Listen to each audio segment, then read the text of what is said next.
Very good evening વિદ્યાર્થી મિત્રો, કેમ છો બધા?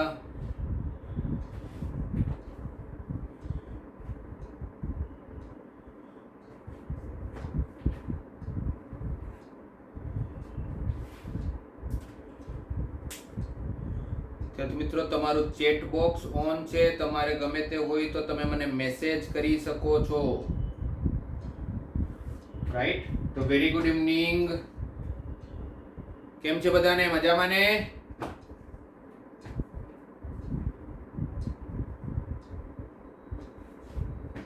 ચલો, વેરી ગુડ.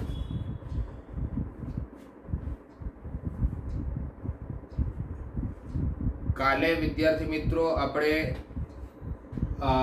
થોડું ઘણું ત્રિકોણમિતિ વિશે ભણવાનું ચાલુ કરેલું, રાઈટ? અને મેં તમને એ સમજાવેલું હતું કાલના ક્લાસમાં કે બ્રિજ કોર્સ, આ બ્રિજ કોર્સનો શું ફાયદો છે, આ બ્રિજ કોર્સ શા માટે ખૂબ જ ઉપયોગી છે, ખૂબ જ આવશ્યક છે, રાઈટ? એ કરવાથી આપણે આગળ જઈને શું લાભ થવાનો છે, એના વિશે થોડી માહિતી આપેલી હતી. કારણ કે કાલે પણ જે ટોપિક તમે જોયો છે, કાલે જે ટોપિક આપણે ચાલુ કર્યું ભણવાનો, એ ટોપિક તમને તો આવડે જ, ખબર જ હતી, ત્રિકોણમિતિ. પણ એની અંદર આટલી બધી ડિટેલ્સ પણ હોઈ શકે, આવું પણ થયું હશે ત્યારે ત્રિકોણમિતિ શોધાયું હશે, એ તમને નહીં ખબર હોય. એ તમે પહેલી વાર કાલે સાંભળ્યું હશે અથવા જાણ્યું હશે, રાઈટ?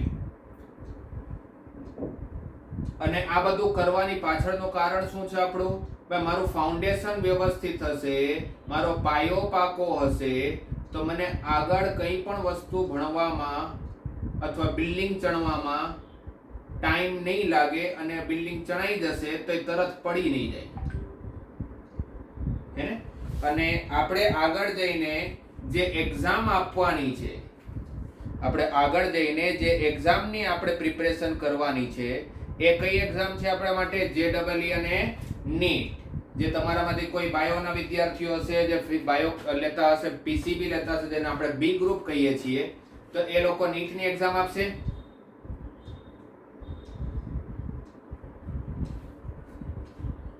એ લોકો નીટની એક્ઝામ આપશે, અને જે લોકો મેથ્સ ગ્રુપ લેશે, એ ગ્રુપ લેશે, લોકો JEE ની એક્ઝામ આપશે. ફાઇન.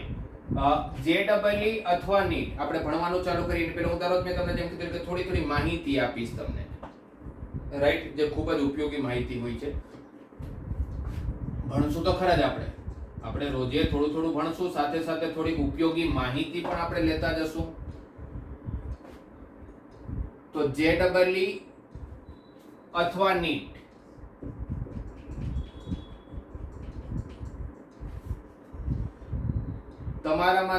તમારામાંથી શું જેટલા પણ આપણે ગુજરાત હોય કે બીજા કોઈ રાજ્યો હોય, આખા ભારતમાં જેટલા પણ સારા વિદ્યાર્થીઓ હોય છે, સારા મતલબ કે જે ભણવામાં ખૂબ જ સારા હોય છે, જેને ખરેખર એજ્યુકેશનનું નોલેજ છે, એ બધા લોકોનો શું ગોલ હોય છે છોકરાઓ? JEE માં સારામાં સારો સ્કોર કરી, JEE મેઇન્સ અને JEE એડવાન્સમાં સારામાં સારો સ્કોર કરી, સારામાં સારો ઓલ ઇન્ડિયા રેન્ક લાવ્યા પછી IIT કોલેજમાં એડમિશન લેવું, હે ને? બધાનો ગોલ એ જ હોય છે, બધા સારા વિદ્યાર્થીઓનો ગોલ એ જ હોય છે. પણ આજે આપણે IIT ની પણ વાત કરીએ છોકરાઓ, થોડી ઇન્ફોર્મેશન આપું તો IIT ની વાત કરીએ તો ટોટલ આજે IIT 23 IIT છે. કેટલી વિદ્યાર્થી મિત્રો IIT છે? 23. એમાંથી એક આપણા ગુજરાતમાં છે, IIT ગાંધીનગર.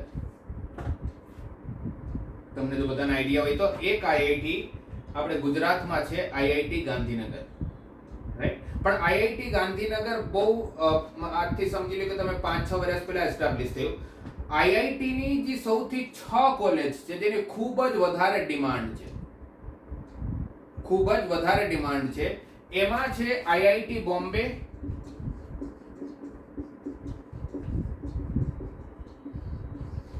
આ તમારી સાથે હું એટલા માટે શેર કરી રહ્યો છું, જે નોલેજ મારી પાસે છે તમારી સાથે એટલા માટે શેર કરી રહ્યો છું કે તમને એ તો ખબર હોવી જોઈએ કે તમે જે ભણો છો, જે ભણવા જઈ રહ્યા છો, એ શા માટે ભણી રહ્યા છો, તમારે ક્યાં પહોંચવું છે.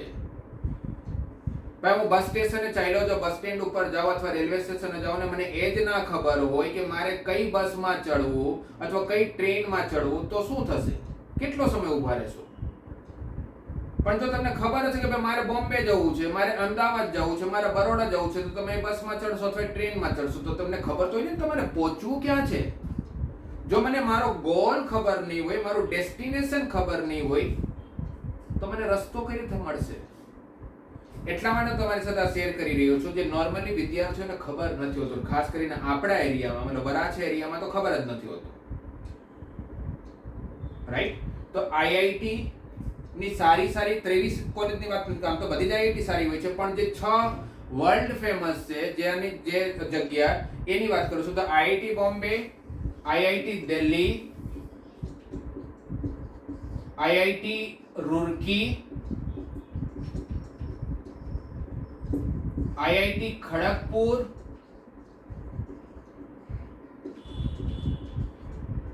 આઈઆઈટી ગુવાહાટી અને આઈઆઈટી કાનપુર. આ 6 ખૂબ જ ફેમસ. એમાં પણ આઈઆઈટી બોમ્બે નું કોમ્પ્યુટર એન્જિનિયરિંગ, કારણ કે આજકાલ તમે જોયું હશે અથવા તમે વાંચતા હશો પેપર્સમાં અથવા સાંભળતા હશો કે આજે કોમ્પ્યુટર એન્જિનિયરિંગનો સૌથી વધારે સ્કોપ છે, સૌથી સારું ભવિષ્ય દેખાઈ રહ્યું છે. એટલા માટે કારણ કે તમે જોતા હશો કે આજે બધી જ વસ્તુ ડિજિટલાઇઝ થતી જાય છે. ડિજિટલાઇઝ મતલબ કે બધી જ વસ્તુ આપણે મોબાઈલથી ઓપરેટ કરીએ છીએ. આજે જમવાનું પણ મંગાવવું હોય તો આપણે સ્વિગીમાં ઓર્ડર આપીએ, ઝોમેટોમાં ઓર્ડર આપીએ તો ઘરે જમવાનું આવી જાય. ભાઈ મારે ક્યાંય જવું હોય તો ઓલા છે, ઉબેર છે, ઘરે ટેક્સી લેવા વાળો આવી જાય. આજથી 5, 7, 10 વર્ષ પહેલા આવું બધું થોડું હતું. એટલે આજે બહુ સારું ભવિષ્ય કોમ્પ્યુટર એન્જિનિયર્સનું છે, કારણ કે આજે એપ્લિકેશન બને છે અને ચલાવવા માટે પણ તો લોકો જોશે, હે ને? અને જેટલા પણ એપ્લિકેશન આપણે મોબાઈલમાં, તમે બધા મોટા ભાગના વિદ્યાર્થીઓ સ્માર્ટફોન યુઝ કરતા હશો, તમે યુઝ નહીં કરતો તો આપણા ઘરમાં તો યુઝ કરતા જ હશે પપ્પા મમ્મી કોઈ ના કોઈ, તો તમે જોતા હશો આટલા બધા એપ્લિકેશનો હોય છે, આટલા બધા એપ્લિકેશન આપણે ડાઉનલોડ કરતા હોય છે. એમાંથી મોટા ભાગના એપ્લિકેશન, પછી ફ્લિપકાર્ટ હોય કે અમેઝોનનું એપ્લિકેશન હોય કે પછી ઉબેર હોય કે ઓલા હોય કે ઓયો હોટલ્સ હોય, મોટા ભાગના એપ્લિકેશનો બનાવવા વાળા આઈઆઈટીએન્સ હોય છે. આ જ કોલેજમાંથી કોઈ ના કોઈ હોય છે, રાઈટ? આઈઆઈટી બોમ્બે નું કોમ્પ્યુટર બધા જ વિદ્યાર્થીઓનું સપનું હોય છે, પણ આઈઆઈટી બોમ્બે કોમ્પ્યુટરમાં તમારે એડમિશન લેવું હોય તો તમારો રેન્ક, ઓલ ઇન્ડિયા રેન્ક, એ જોઈએ 1 to 50 માં. એમાં 60 સીટ છે એટલે 1 to 60 માં જોઈએ. એમાં પણ જો તમે જનરલ કેટેગરીમાં આવતા હો, કારણ કે એમાં જનરલ કેટેગરી અને રિઝર્વેશન કેટેગરીમાં હોય, પણ ઓબીસી અને એસસી એસટી ને થોડો ફાયદો પણ થતો હોય છે. પણ કેટલા સીટ છે? 1 થી 60. હવે કેટલા લોકો એક્ઝામ આપવાના વિદ્યાર્થી મિત્રો? આપણી સાથે ઓન એન એવરેજ 12 લાખ. 12 લાખમાંથી તમારે શેમાં આવવાનું છે? 1 થી 60 માં આવવાનું છે. તમે જો 1 to 60 માં આવો તો તમને બોમ્બેનું કોમ્પ્યુટર મળે, બોમ્બેમાં કોમ્પ્યુટર બ્રાન્ચમાં એડમિશન મળે. હું તો કહું છું આ 23 આઈઆઈટી ને બધી જ બ્રાન્ચો મેળવી લઈએ, બધી જ બ્રાન્ચો મેળવી લઈએ તો આઈઆઈટી ની 23 કોલેજ અને બધી જ બ્રાન્ચ, પછી એમાં કોમ્પ્યુટર પણ આવી ગયો, મિકેનિકલ પણ આવી ગયો, ઇલેક્ટ્રોનિક્સ પણ આવી ગયો, ઇલેક્ટ્રિકલ પણ આવી ગયો, મેથેમેટિક્સ એન્ડ કોમ્પ્યુટિંગ પણ આવી ગયું, બધી જ બ્રાન્ચો. ઘણી બધી એવી સારી સારી બ્રાન્ચો છે જે લોકોને ખબર જ નથી. લોકો એટલે મતલબ સ્ટુડન્ટ્સને, તમારા વિદ્યાર્થીઓને ખબર જ નથી હોતી. તો એ તો ઘણી બધી સારી બ્રાન્ચીસ છે. એમાંથી એક બહુ મારી ફેવરિટ બ્રાન્ચ, મતલબ મારે આજે એન્જિનિયરિંગમાં જવાનું હોતે, આજના સ્ટેજ ઉપર હું એન્જિનિયરિંગમાં જતે, તો હું જે બ્રાન્ચ પસંદ કરતે એ હોતે mathematics and computing. Mathematics and computing કરીને એક બ્રાન્ચ હોય છે. એ મેથેમેટિક્સ એન્ડ કોમ્પ્યુટિંગ જે બ્રાન્ચ છે એ મેથેમેટિક્સ અને કોમ્પ્યુટર એ બંનેનું કોલોબરેશન છે, મતલબ બંનેનું સેન્ડવિચ કોર્સ છે, બંનેને ભેગું કરીને બનાવેલો છે. એની ખૂબ જ ડિમાન્ડ છે અને આવવાની છે, રાઈટ? એ અંકિત સોફ્ટવેર એન્જિનિયર એટલે જ કોમ્પ્યુટર એન્જિનિયર. તમે જેને સોફ્ટવેર એન્જિનિયર કહો એ જ કોમ્પ્યુટર એન્જિનિયર છે. એટલે આ આઈઆઈટી ની બધી જ બ્રાન્ચની વાતો આપણે પછીથી કરશું, કારણ કે બ્રાન્ચની વાતો કરવા માટે આપણી પાસે ઘણો બધો સમય છે. અત્યારે તો સૌથી પહેલા કોલેજની ડિટેલ્સ આપણે ખબર હોવી જોઈએ. તો આઈઆઈટી ની બધી જ બ્રાન્ચને આપણે ભેગી કરીએ તો ટોટલ નંબર ઓફ સીટ 11,868 છે. માની લઈએ 12,000 છે. કેટલા છોકરા એક્ઝામ આપવાના વિદ્યાર્થી મિત્રો? 12 લાખ. મળવાનું કેટલાને એડમિશન? 12,000 ને. કેટલા ટકા થયા? ટકાવારી ગણતા આવડે ને આપણે? 12,000 ના છેદમાં 12 લાખ. લાખમાં કેટલા ઝીરો? 5 ઝીરો ગુણ્યા 100. હે ને? તો આ 1 2 3 0 કેન્સલ, આ 2 0 કેન્સલ, 12 કેન્સલ, એટલે કેટલા ટકા થયો? 1% થયું. એટલે 1% છોકરાઓને આઈઆઈટી માં એડમિશન મળશે.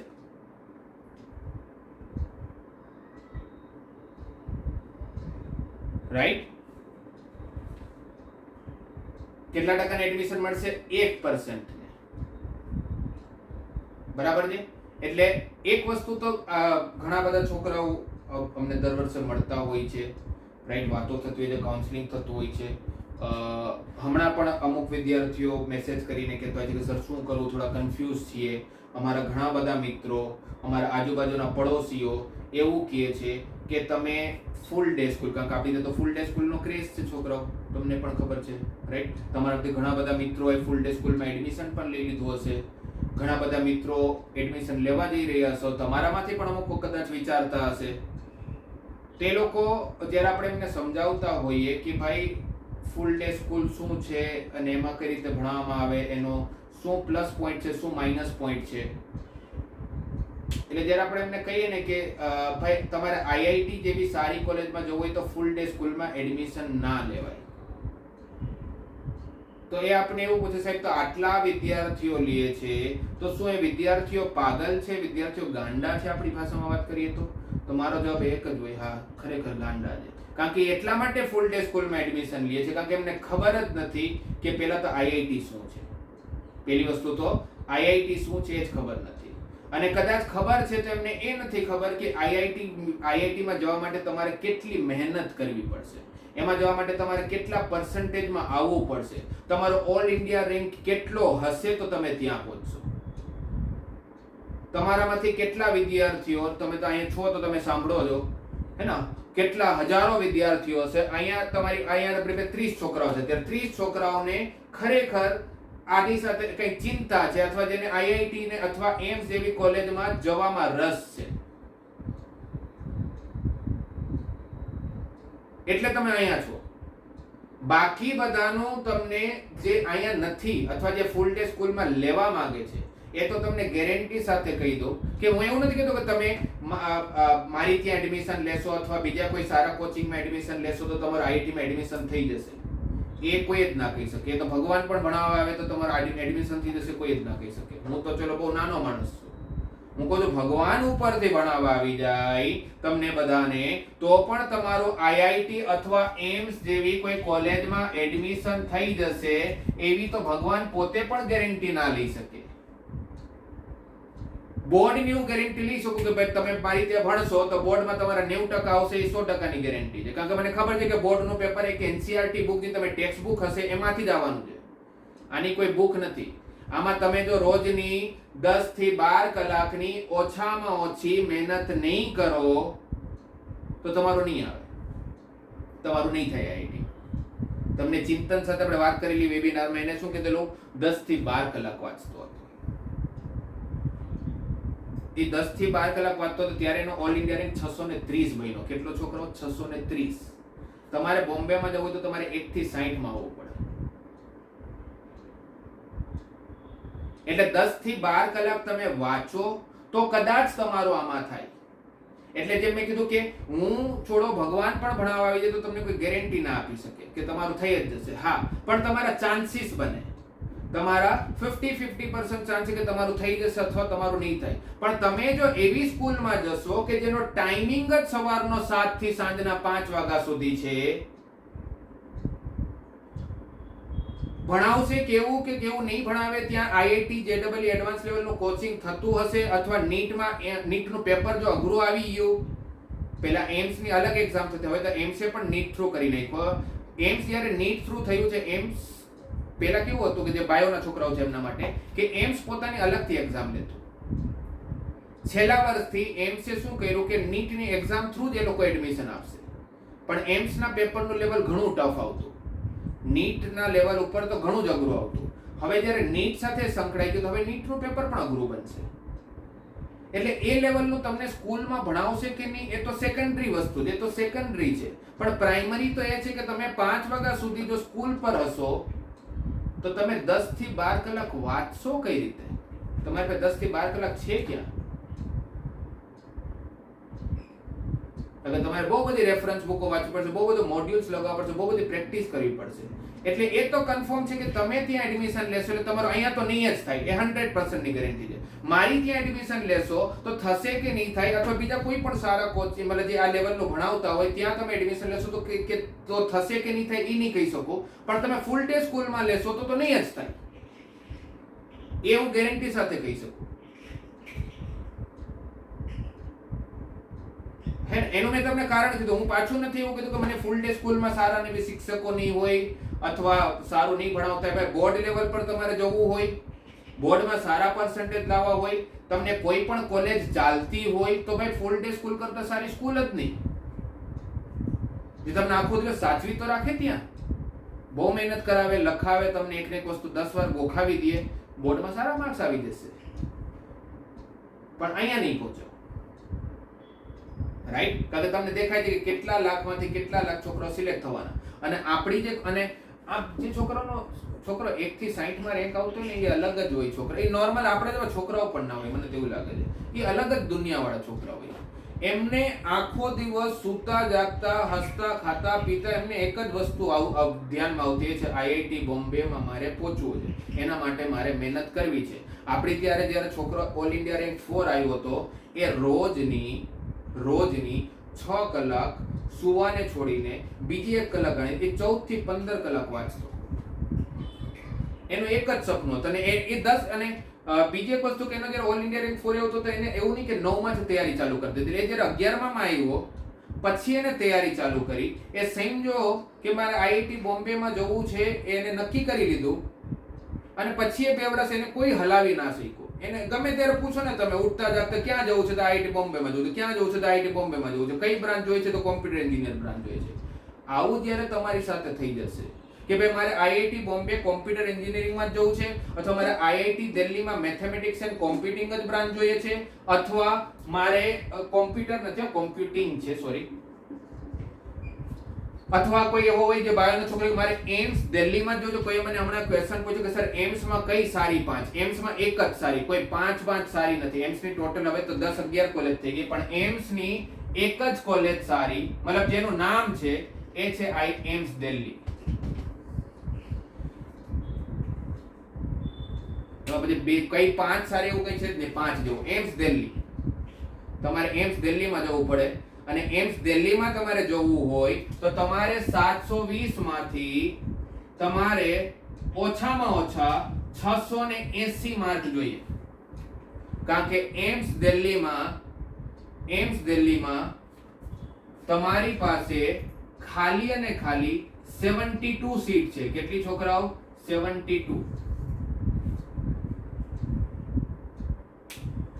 એટલે 720 માંથી 680 આવે તો તમને એમ્સ દિલ્હીમાં એડમિશન મળે.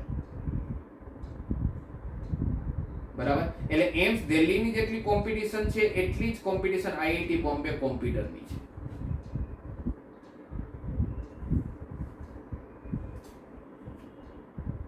બરાબર? રાઈટ? એટલે જેમનો ગોલ આવી સારી કોલેજમાં જવાનો હોય અથવા સારા મેડિકલ કોલેજમાં જવાનો હોય, એ લોકો એક વસ્તુ તો તમારા મનમાં ક્યાંય પણ શંકા હોય હજી પણ ફૂલ ડે ને લઈને, તો એ તો ક્રોસ કરી દો, એ તો કરાય જ નહીં. ભલે આખી દુનિયા કરે છે, પણ આખી દુનિયા જે કરે છે, તમારા વરાછાની દુનિયાની વાત કરું છું, એમાં તમે જઈને પૂછો કે તમારી સ્કૂલમાંથી કેટલા છોકરાઓ આજ સુધીમાં આઈઆઈટી માં સિલેક્ટ થયા છે અથવા જેડબલ એડવાન્સ ની તૈયારી કરે છે. એટલે મારા હિસાબે મારું સજેશન માનો, તમને મારો પર થોડો પણ વિશ્વાસ હોય, તમે 2 વાર મને મળ્યા, 3 વાર મળ્યા, તો તમારે જો આવી કોઈ કોલેજમાં જવું હોય તો તમારી સ્કૂલ એવી હોવી જોઈએ જ્યાં તમારે સ્કૂલમાં જ ના જવું પડતું હોય. તમારી સ્કૂલ હોવી જોઈએ ડમી, જેને આપણે ડમી સ્કૂલ કહીએ. ડમી સ્કૂલનો મતલબ એવો છે, ડમી સ્કૂલ જેવું કંઈ હોતું નથી. ડમી સ્કૂલનો ખાલી મતલબ એવો છે કે તમે ના જાઓ તો સ્કૂલ સાથે આપણી લિંક હોય તો શું કરે કે તમારી એટેન્ડન્સ લગાવી દે તમારા ગયા વગર. તમારા ગયા વગર તમારી એટેન્ડન્સ લાગી જાય, બસ એટલો ફાયદો થાય. એટલે તમારે સ્કૂલે જવું ના પડે. અને તો પછી મને એ ડાઉટ આવે કે સર નથી ગયા, સ્કૂલ પર નહીં જઈએ, તો પછી બોર્ડનું શું થશે? તો છોકરાઓ તમે હવે તો એટલું સમજી ગયા હશો કે તમે જ્યારે JEE અથવા નીટની તૈયારી કરશો તેની અંદર બોર્ડ તો આવી જ જશે ને છોકરાઓ. તમે જ્યારે JEE એડવાન્સની તૈયારી કરો તો JEE એડવાન્સ બોર્ડ કરતા અઘરું?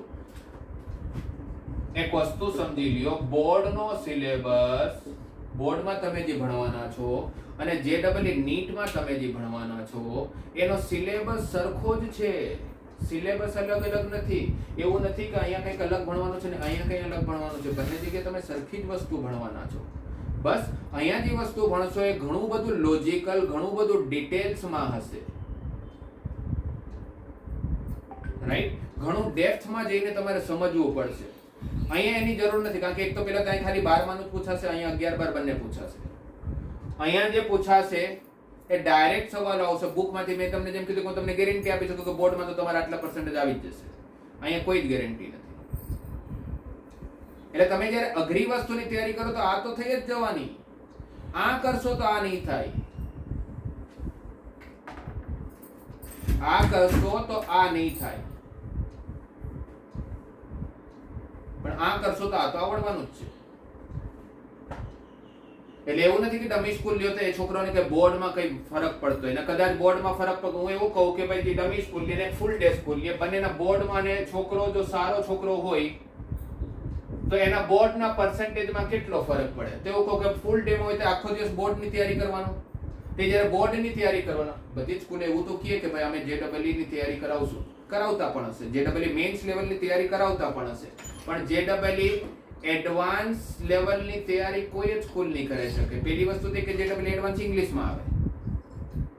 JEE એડવાન્સ પહેલા તો ઇંગ્લિશમાં આવે અને કોઈ જ એવું મટીરીયલ નથી આખા માર્કેટમાં JEE એડવાન્સ લેવલનું કે જે તમને ગુજરાતીમાં મટીરીયલ હોય. ઇનફેક્ટ મેઇન્સનું પણ એવું કોઈ મટીરીયલ નથી કે જે તમને ગુજરાતીમાં હોય. પછી કોઈ ટ્રાન્સલેટ કરીને થોડું ઘણું બનાવ્યું હોય અલગ વસ્તુ છે, પણ સારી સારી ઓથર્સની જે બુકો છે એ બધી જ શેમાં આવે? ઇંગ્લિશમાં. કારણ કે ઇંગ્લિશ જનરલ લેંગ્વેજ છે, આખું ભારત, આખું ઇન્ડિયા યુઝ કરી શકે. ભાઈ ગુજરાતી બનાવશે કોઈ તો ખાલી ગુજરાતવાળા જ યુઝ કરી શકશે. એટલે સારા સારા જે ઓથર્સ છે, સારા સારા જે બુક લખી છે એ બધા તો ગુજરાતી નથી ને, એ ગુજરાતના થોડા છે. એટલે એ લોકોએ તો આખા ઇન્ડિયાના પ્રમાણે ઇંગ્લિશમાં બુકો લખેલી છે. ગુજરાતીમાં પેપર તો જે JEE મેઇન્સનો પણ હવે ગુજરાતીમાં ચાલુ થયું છે, એ પણ 2 વર્ષથી જ ચાલુ થયું છે. એની પહેલા તો એ પણ ઇંગ્લિશમાં જ આવતું.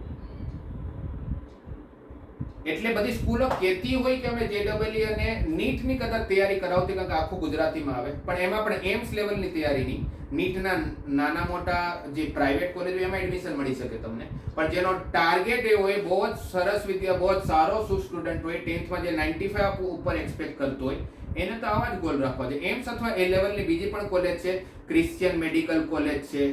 કોઈ મને પૂછે તો 5 કોલેજ કહો તો 5 કોલેજના નામ કહું તને, 5 સારી college. AIIMS Delhi is the first.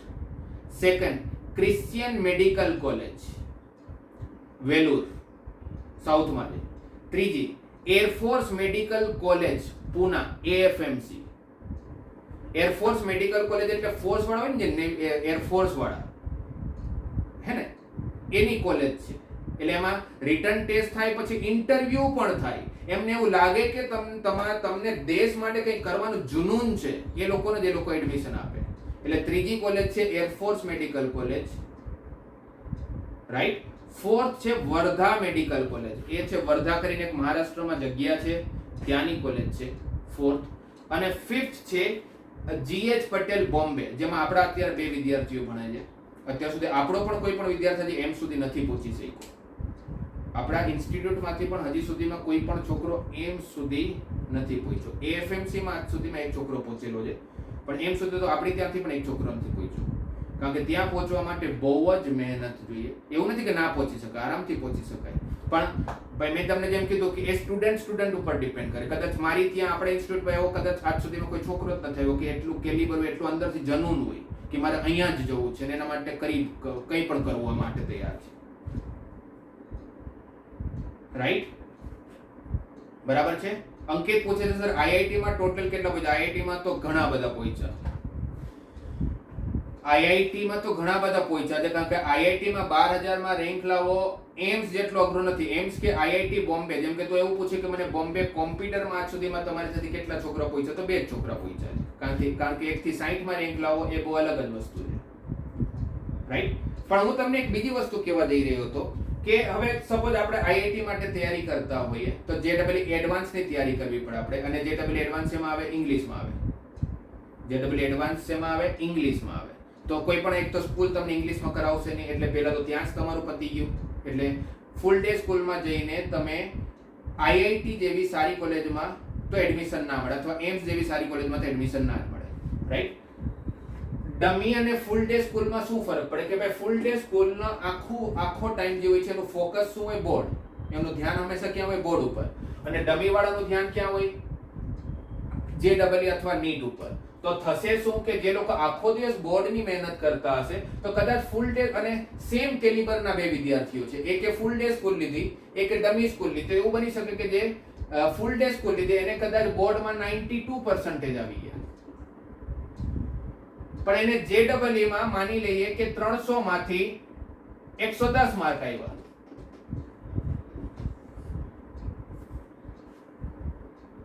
Right. અને એની સામે ડમી સ્કૂલમાં ડમીમાં જે જાય છે એને સપોઝ બોર્ડમાં 92 ની જગ્યાએ 88% આવ્યા, પણ એનું આખું ફોકસ શેમાં હતું? જેડબલઈ. એને તૈયારી જ કેવી રીતે કરી? જેડબલઈ ને લઈને એટલું સેલ્ફ સ્ટડી કર્યું, પોતાનું વાંચન કર્યું, તો પછી એવું બની શકે કે એને 300 માંથી 260 માર્ક આવ્યા. એટલે આને 110 માર્ક આઈઆઈટી ની મળે, આને બધી જ આઈઆઈટી મળી જશે. આના કરતા બોર્ડમાં પર્સન્ટેજ વધારે છે, પણ એ બોર્ડના પર્સન્ટેજનું કરવાનું શું? કોણ કોલેજ તમને બોર્ડના પર્સન્ટેજ ઉપર એડમિશન આપવાનું છે? તો કોણ મૂર્ખો, કોણ છોકરા મૂર્ખો આમાંથી? ડમી સ્કૂલ લે એ મૂર્ખો, એ ગાંડો, કે આ ફૂલ ડે સ્કૂલ લે એ મૂર્ખો? શું લાગે છે તમને? તો તમને જવાબ, જે તમારા મનમાં કોઈને એવો જવાબ હોય ને, કોઈને એવો સવાલ આવતો હોય કે ભાઈ આટલા છોકરાઓ ફૂલ ડે સ્કૂલ લે છે તો એ છોકરાઓ ગાંડા થોડી ના છે. તો તમને તમારી સામે આખી સ્ટોરી છે. અને હું નથી કહેતો આ, તમને એવું લાગતું કે તો હું કહું છું, તમારી પાસે એક બહુ સરસ માણસ છે, એ માણસનું નામ છે ગૂગલ. હે ને? ગૂગલ બાબા. હું તેને ગૂગલ બાબા કહું. એની પાસે બધી જ માહિતીઓ છે. હું તમને જે કહું છું એ તમારે ગૂગલ બાબામાં ચકાસી લેવાનું. એ તો ખોટું નહીં કહે ને, એ તો હંમેશા સાચું જ કહેશે. રાઈટ. પણ અહીંયા હજી ઘણી બધી વસ્તુ છે જે ફૂલ ડે સ્કૂલમાં નથી થવાની. ઇનફેક્ટ ફૂલ ડે સ્કૂલમાં ઘણા બધા લોકોને ખબર પણ નથી હોતી. આપણે જ્યારે આઈઆઈટી લેવલની મહેનત કરીએ ને તો જેમ કે રેશિયો બહુ ઓછો છે, તમે જોશો તો ભાઈ 12 લાખ જ્યારે એક્ઝામ આપશે અને મારે જો આઈઆઈટી બોમ્બેમાં જવું હોય તો મારી પાસે 1 થી 60 જ હોય, 1 થી 60 જ રેન્ક છે. રાઈટ. એમાં છોકરાઓ જઈ શકવાના અને છોકરાઓ 12 લાખ એક્ઝામ આપવાના. એટલા માટે તમારે આ જ લેવલની તૈયારી કરવાની. પણ આ જ લેવલની બીજી પણ ઘણી કોલેજીસ છે જે પણ હું તમારી સાથે ડિસ્કસ કરીશ. રાઈટ. ઘણી બધી એવી કોલેજીસ છે કે જે આઈઆઈટી લેવલની કોલેજીસ હોય છે, પણ નોર્મલી વિદ્યાર્થીઓને નહીં ખબર હોવાને કારણે એ લોકો એક કોલેજની કાં તો એક્ઝામો ના આપતા હોય, અથવા એક્ઝામોના ફોર્મ ના ભરતા હોય, અથવા એક કોલેજના એડમિશન ફોર્મ ના ભરતા હોય. એવી ઘણી બધી કોલેજ છે. આઈએસઆઈ ઇન્ડિયન સ્ટેટિસ્ટિકલ ઇન્સ્ટિટ્યૂટ છે, આઈસર છે Indian institute of science education and research, IISc છે ઇન્ડિયન ઇન્સ્ટિટ્યૂટ ઓફ સાયન્સ. આ બધા વિશે હું તમને રોજ એક એક કોલેજની માહિતી આપીશ, જેથી કદાચ તમે મારી સાથે ભવિષ્યમાં ના જોડાયેલા હો પણ તો પણ તમારી પાસે નોલેજ હશે તો તમે તમારું ભવિષ્ય ઉજ્જવળ બનાવી શકશો આવી બધી કોલેજોમાં જઈને. આ બધા કોલેજોમાં એડમિશન લેવાથી શું ફાયદો, આ કોલેજીસમાં ફીસ કેટલી હોય, આ કોલેજનું પેકેજ કેટલું હોય, આવી બધી કોલેજમાં ભણો તો તમારું પ્લેસમેન્ટ ક્યાં થતું હોય, એ બધા વિશે આપણે ડિસ્કશન પાછળથી કરશું. પણ હું તમને એક એક્ઝામનું કહેવા જઈ રહ્યો હતો. એ એક્ઝામ છે કેવીપીવાય નામની, જેનો ફૂલ ફોર્મ થાય કિશોર વૈજ્ઞાનિક પ્રોત્સાહન યોજના. ગેરંટી આપું વિદ્યાર્થીઓ, તમારા જેટલા પણ ફ્રેન્ડ્સ હશે કોઈને પણ પૂછી લ્યો કેવીપીવાય ખબર છે તો મોટા ભાગને નહીં ખબર હોય, પણ બહુ જ સરસ એક્ઝામ છે. 11મા અને 12મા ગવર્નમેન્ટ દ્વારા લેવાતી હોય છે. આ એક્ઝામ તમે 11મા પણ આપી શકો અને 12મા પણ આપી શકો. અને આ એક્ઝામનું લેવલ ઓલમોસ્ટ JEE એડવાન્સ જેવું જ હોય છે, રાઈટ. આપણે આની તૈયારી કરાવતા હોય છે ક્લાસીસ પર. આ એક્ઝામ તમે ક્લિયર કરી લ્યો ને કેવીપીવાય ની, 11મા પણ ક્લિયર કરી શકો તો પછી 12મા આપવાની જરૂર નથી. કદાચ 11મા આપી તમે ક્લિયર ના થઈ શક્યો તો તમે 12મા પણ પાછા આપી શકો. અને કદાચ આ ક્લિયર થઈ જાય તમારાથી તો તમને અમુક એવી કોલેજ છે જેમ કે આઈસર છે, IISc છે, ટ્રિપલ IIT છે, અમુક એવી કોલેજીસ છે જેમાં તમારું એડમિશન ડાયરેક્ટલી થઈ જશે વિધાઉટ JEE આપ્યા વગર. અને તમે જ્યાં સુધી ભણશો ત્યાં સુધી ગવર્નમેન્ટ તમને સ્કોલરશિપ આપશે. કાકાનું નામ જ શું છે? કિશોર વૈજ્ઞાનિક પ્રોત્સાહન યોજના, રાઈટ. એટલે આવી એક્ઝામોની પણ આપણે સાથે સાથે તૈયારીઓ કરશું. ફાઇન. અને જ્યારે આપણે JEE એડવાન્સ લેવલની તૈયારી કરતા હોય છે તેની અંદર જેટલી બધી જ ટાઈપની એક્ઝામોની તૈયારી એની અંદર જ આવી જાય. ISI પોતાની અલગથી એક્ઝામ લે પણ એની પણ તૈયારી આની અંદર જ આવી જાય. આઈસર તો JEE થ્રુ થાય, IISc પણ JEE થ્રુ થાય, કેવીપીવાય ની તૈયારી પણ JEE એડવાન્સ ની અંદર જ આવી જાય. કારણ કે JEE એડવાન્સ સૌથી અઘરું છે, એ કરો એટલે એની અંદર બધું જ આવી જાય. ઓકે. તો આજે મેં તમને થોડી ઇન્ફોર્મેશન આપી. આવી રોજે આપણે 10-15 મિનિટ ઇન્ફોર્મેશન માટે ટાઈમ ફાળવશું અને બાકીનો ટાઈમ આપણે ભણવામાં આપશું. એટલે બધું નોલેજ તમે તમારી પાસે લ્યો અને આનો પછી ઉપયોગ કરો.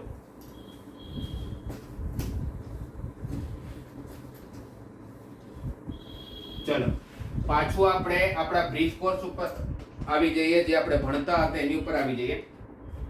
કાલે આપણે જે ભણેલા એનું તરત જ 2 મિનિટમાં આપણે બ્રીફમાં એકવાર પાછું રિવાઇઝ કરી લઈએ. કાલે શું ભણ્યા આપણે?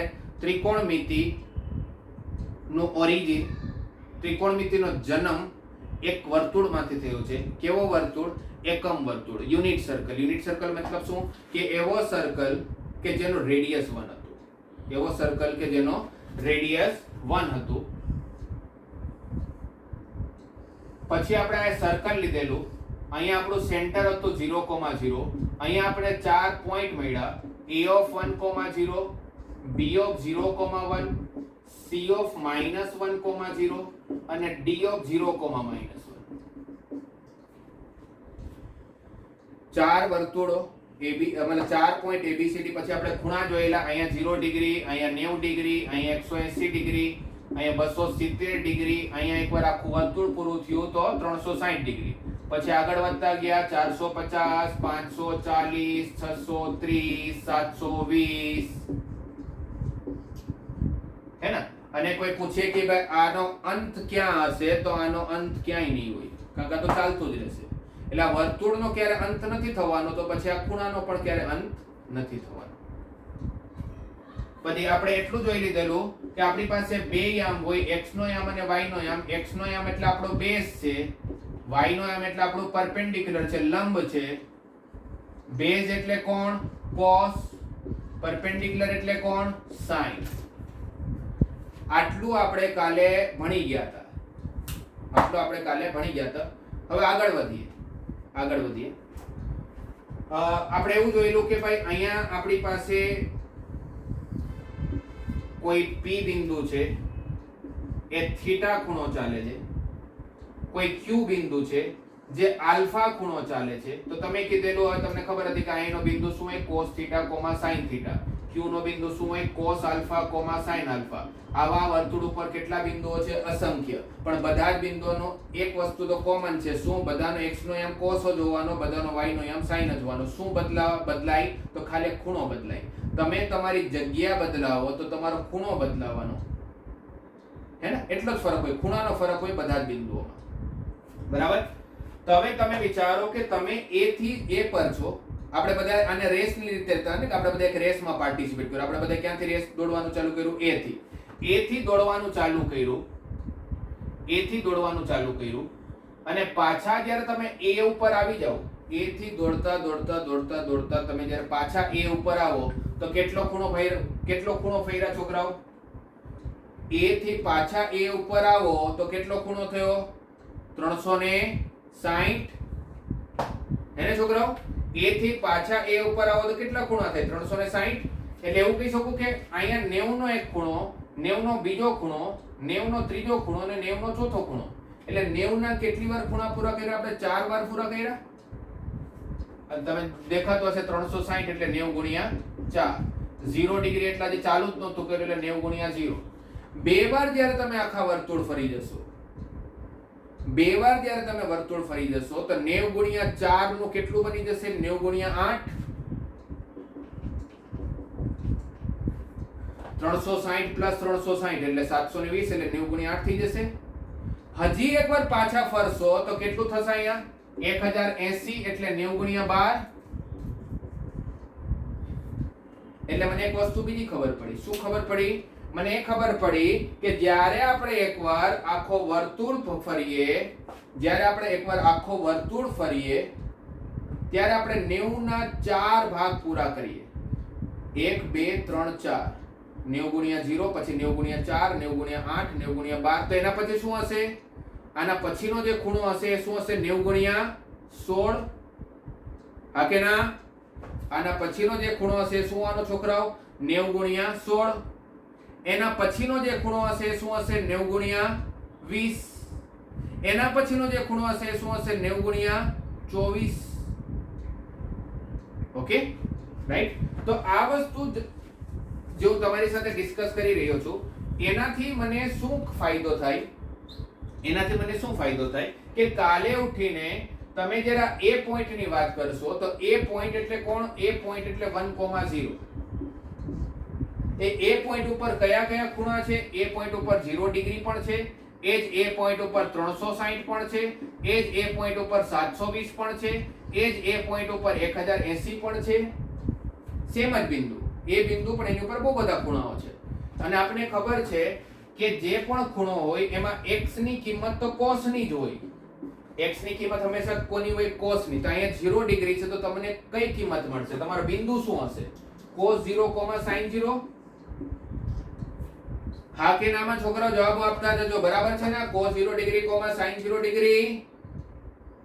પછી ત્યાં જો મારું 360 ડિગ્રી હોય તો ત્યાં કયો બિંદુ મળે મને? cos 360 ગુણ્યા 360, sin 360. ત્યાં જ મારું 720 છે તો cos 720, sin 720.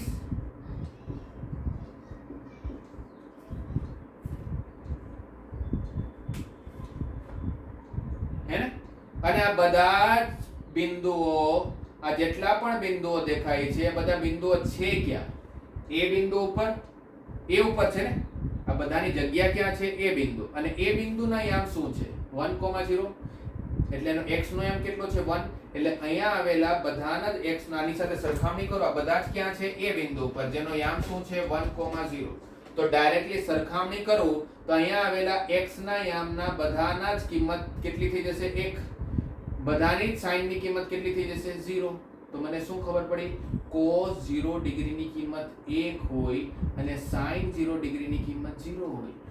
તમે જે 10માં મેં ટેબલ યાદ કરેલું હતું એ ટેબલ પાછું યાદ કરો, મગજમાં લાવો જે ટેબલ. cos 0 ની ડિગ્રી ની કિંમત તમે યાદ કરેલી હતી, ગોખેલી હતી 1, અને sin 0 ડિગ્રી ની કિંમત ગોખેલી હતી 0. પણ એ કઈ રીતે આવ્યું મેં તમને સમજાવ્યું. અને એ બિંદુ પર જેટલા પણ ખૂણા છે, કોઈ મને પૂછે cos 360 ની કિંમત કેટલી, તો પણ હું શું જવાબ આપીશ? 1. sin 360 ની કિંમત કેટલી? 0. cos 720 ની કિંમત કેટલી? 1. sin 720 ની કિંમત કેટલી? 0.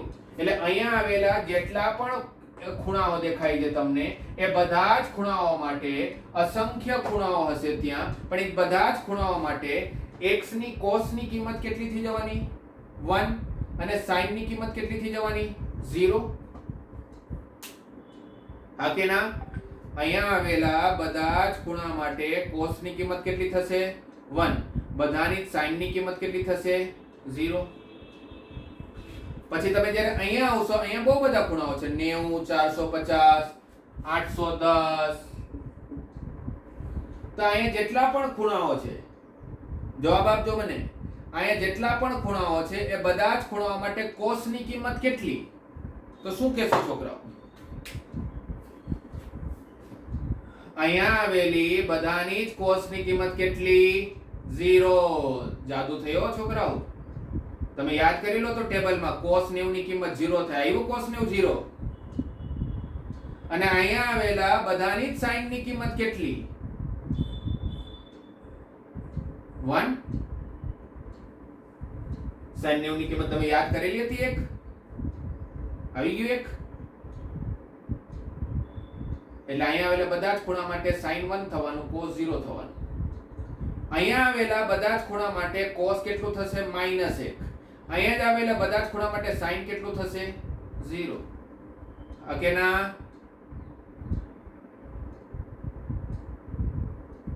બરાબર ને? અને અહીંયા આવેલા 270 હોય કે પછી એના પછી 630 હોય અથવા અસંખ્ય ખૂણાઓ હશે, એ બધા માટે જ cos ની કિંમત કેટલી? 0. sin ની કિંમત કેટલી? -1.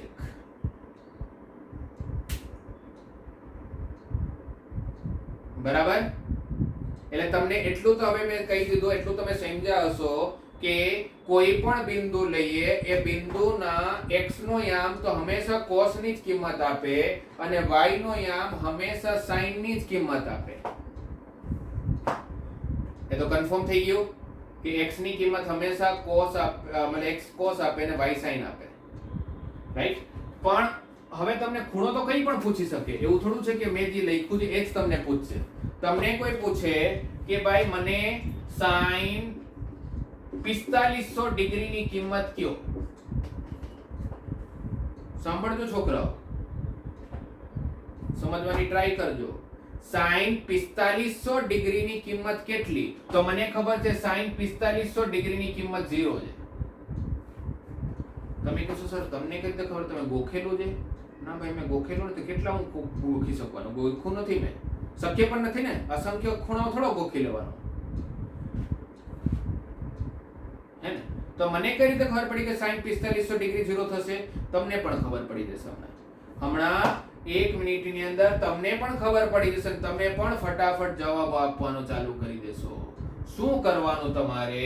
તમારે એક વસ્તુ કરવાની કે અહીંયા આપેલો જે પણ ખૂણો હોય, અહીંયા આપેલો જે પણ ખૂણો હોય, પહેલા એને 90 સાથે ભાગીને એ જોઈ લેવાનું 90 ગુણ્યા કેટલા થાય છે. તો 4500 ને જ્યારે તમે 90 વડે ભાગશો તો શું થશે? 50. 9 5 45 થાય એટલે 90 ગુણ્યા 50. તમે કહેશો સાહેબ શા માટે 90 વડે ભાગો છો? 90 વડે એટલા માટે ભાગો છો કારણ કે મારી પાસે જે 4 બિંદુઓ છે એમાં A થી B પર આવવું હોય, અથવા B થી C પર આવવું હોય, અથવા C થી D પર આવવું હોય, અથવા D થી A પર જવું હોય. મારે ચાલવું 90 ડિગ્રી જ પડે. એટલે હું 90 વડે ભાગું છું. અને 90 ગુણ્યા 50 મને ખબર પડી. એનો મતલબ એવો થયો કે અહીંયાથી અહીંયા ગયો એટલે 90 એક વાર થયું, પછી આ 2 વાર, પછી 90 3 વાર, 90 4 વાર, 90 5 વાર, 90 6 વાર, 90 7 વાર, 90 8 વાર, 90 9 વાર, એવી રીતે કરતો જઈશ ને ક્યારેક ક્યારેક 90 ગુણ્યા 50 આવશે. હે ને? આપણે 90 ગુણ્યા 0 થી ચાલુ કરીએ છીએ. અહીંયા તો 90 ગુણ્યા 0, પછી 90 ગુણ્યા 1, પછી 90 ગુણ્યા 2, 90 ગુણ્યા 3, 90 ગુણ્યા 4, એવી રીતે કરતો રહીશ તો ક્યારેક તો 50 ઉપર પહોંચી જઈશ. પણ સમય ઘણો બધો જશે. એવી રીતે ગોતવામાં તો સમય ઘણો બધો જશે. તો આપણે એની ઈઝી રીત શોધી લઈએ. આપણે એક બીજો કન્સેપ્ટ ખબર છે. શું? કે આ એ બિંદુ જે છે એ બિંદુ ઉપર જેટલા પણ ખૂણાઓ છે બધા એવા ખૂણાઓ છે જેમાં 90 ની સાથે ગુણાકારમાં જે નંબર આપેલો છે 4 ના ટેબલમાં આવે છે. 4 8 12 16 એવી રીતે. તો તમારે શું કરવાનું? અહીંયા જે પણ નંબર હોય ને એની આજુબાજુમાં એવો નંબર વિચારવાનો, જે 4 ના ટેબલમાં આવતું હોય. કયો જે છોકરાઓ 50 ની આજુબાજુમાં એવો કયો નંબર છે જે 4 ના ટેબલમાં આવે? એટલું તો ખબર પડે આપણે. કોણ આવે 4 ના ટેબલમાં? જે 50 ની આજુબાજુમાં હોય. ઘણા બધા વિદ્યાર્થીઓ કીધું સર 48, હે ને? 50 ની આજુબાજુમાં કોણ આવવાનું? 48. તો હવે 90 ગુણ્યા 48 ની જગ્યા ક્યાં હશે? 9 ગુણ્યા 48 ક્યાં છે છોકરાઓ? અહીંયા છે ને. કારણ કે આપણે ખબર છે કે 4 ના ટેબલમાં જે પણ આવતું એ બધું ક્યાં છે? એ બિંદુ પર. તો સમજો ને 90 ગુણ્યા 48 અહીંયા છે તો 9 ગુણ્યા 49 અહીંયા હશે. 90 ગુણ્યા 50 અહીંયા હશે. એટલે મારી જગ્યા નક્કી થઈ ગઈ સી. હું કયા બિંદુ ઉપર છું? સી બિંદુ ઉપર છું. 4500 ડિગ્રી એટલે અહીંયા 4500 ડિગ્રી છે. અને ત્યાંનો બિંદુ કોણ છે? -1,0. ત્યાંનો બિંદુ શું છે? -1,0. તો ત્યાંનો બિંદુ જો -1,0 છે ને આપણે કોની કિંમત શોધવાની છે? આપણે કોની કિંમત શોધવાની છે? આપણે શોધવાની છે sin ની કિંમત. એટલે એનો y નો જે યામ હશે sin ની કિંમત આપશે. તો -1,0 માં છોકરાઓ sin ની કિંમત કેટલી થઈ જશે? 0. એટલે મેં લખી નાખ્યું હતું sin નો આન્સર કેટલો થઈ જશે? 0. એટલે મેં ખાલી શું વિચાર્યું હતું? મેં ખાલી એક જ વસ્તુ વિચારી હતી અને વસ્તુ હતી કે એની જગ્યા કઈ છે, એની પોઝિશન શું છે. મેં ખાલી પોઝિશન વિચારી લીધું કે ભાઈ 50 ક્યાં આવશે. તો મને ખબર પડી ગઈ કે 50 આવશે સી ઉપર. 50 આવશે સી ઉપર.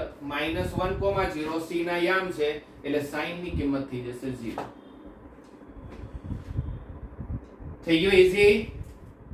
હવે મને કોઈ પૂછે કે sin 3330 ડિગ્રી કેટલા થાય?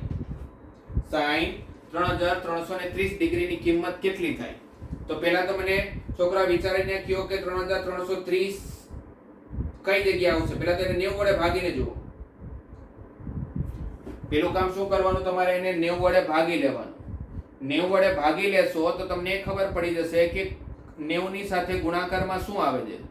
શું આવે છે? કશ્યપ કે છે સર 37. Very good. તો sin 90 ગુણ્યા 37. sin 90 ગુણ્યા 37. 37 ની આજુબાજુમાં એવો કયો નંબર છે વિદ્યાર્થી મિત્રો જે 4 ના ટેબલમાં આવે? 36. હે ને? 36 ક્યાં હોવાનું? એ બિંદુ ઉપર. તો 90 ગુણ્યા 36 અહીંયા છે તો 90 ગુણ્યા 37 ક્યાં હશે? બી બિંદુ ઉપર. અને બી બિંદુના યામ શું છે? 0,1. તમારે કોની કિંમત શોધવાની છે? sin ની. તો sin ની કિંમત કેટલી થઈ જશે? 1. તમારો જવાબ આવી ગયો. 1. મજા આવી ગઈ? આવી રીતે આપણે દુનિયાનો ગમે તેટલો મોટો ખૂણો આપે શોધી લઈએ. હે ને? ગમે તેટલો મોટો ખૂણો આપે, ગમે તેટલો નાનો ખૂણો આપે, તો આપણે તો ખાલી શું જાણવાનું છે? જગ્યા કઈ છે ભાઈ તમારી? એ ઉપર તમે ઊભા છો, બી ઉપર તમે ઊભા છો, સી ઉપર તમે ઊભા છો કે ડી ઉપર તમે ઊભા છો? એના ઉપરથી આપણે sin અને cos બંનેની કિંમત શોધી શકીએ. અને સીધી વાત છે કે જ્યારે મને sin અને cos બંનેની કિંમત આવડતી હોય તો મને tan, cot, sec અને cosec પણ આવડતી. કારણ કે બીજા પણ 4 રેશિયો છે ને આપણી પાસે. tan theta sin theta upon cos theta. બરાબર છે? tan theta sin theta upon cos theta, cot theta cos theta upon sin theta, sec theta 1 upon cos theta અને cosec theta 1 upon sin theta. એટલે main તો sin cos આવડતું હોય તો બધું જ આવડે. આટલું ક્લિયર છે બધાનું? એક બહુ સરસ સવાલ મને એક વિદ્યાર્થીએ પૂછ્યો છે. દક્ષિલે પણ પૂછ્યું અને મને બીજા પણ એક વિદ્યાર્થીએ પૂછ્યું, ચેતને પૂછ્યું કે સર, અને એકદમ બરાબર પૂછ્યું છોકરાઓ. બહુ જ સરસ સવાલ છે કે સર તમે જે ખૂણો કયો છો એ તો સમજાયું અમને, પણ તમે એવો ખૂણો આવી જાય તો જે 90 થી ભાગી જ ના શકીએ તો? અથવા એનો મતલબ એવો કે બીજા કોઈ વિદ્યાર્થી એવું પૂછ્યું કે સર આની વચ્ચેનો કોઈ ખૂણો આવે તો શું કરવાનું? એવું સમજાવું છોકરા, સ્ટેપ વાઇઝ, એક પછી એક સ્ટેપ, હે ને? પણ તમારો ક્વેશ્ચન એકદમ સાચો છે, તમારા માઇન્ડમાં ક્વેશ્ચન આવ્યો એ જ બહુ મોટી વાત છે. એટલે તમે હવે સમજીને કામ કરી રહ્યા છો કે ભાઈ આના પછી આવું પણ તો બની શકે, તો એનું શું, એની આપણે વાત કરી. પણ આ બધાનું ક્લિયર, આટલું બધાનું ક્લિયર થયું?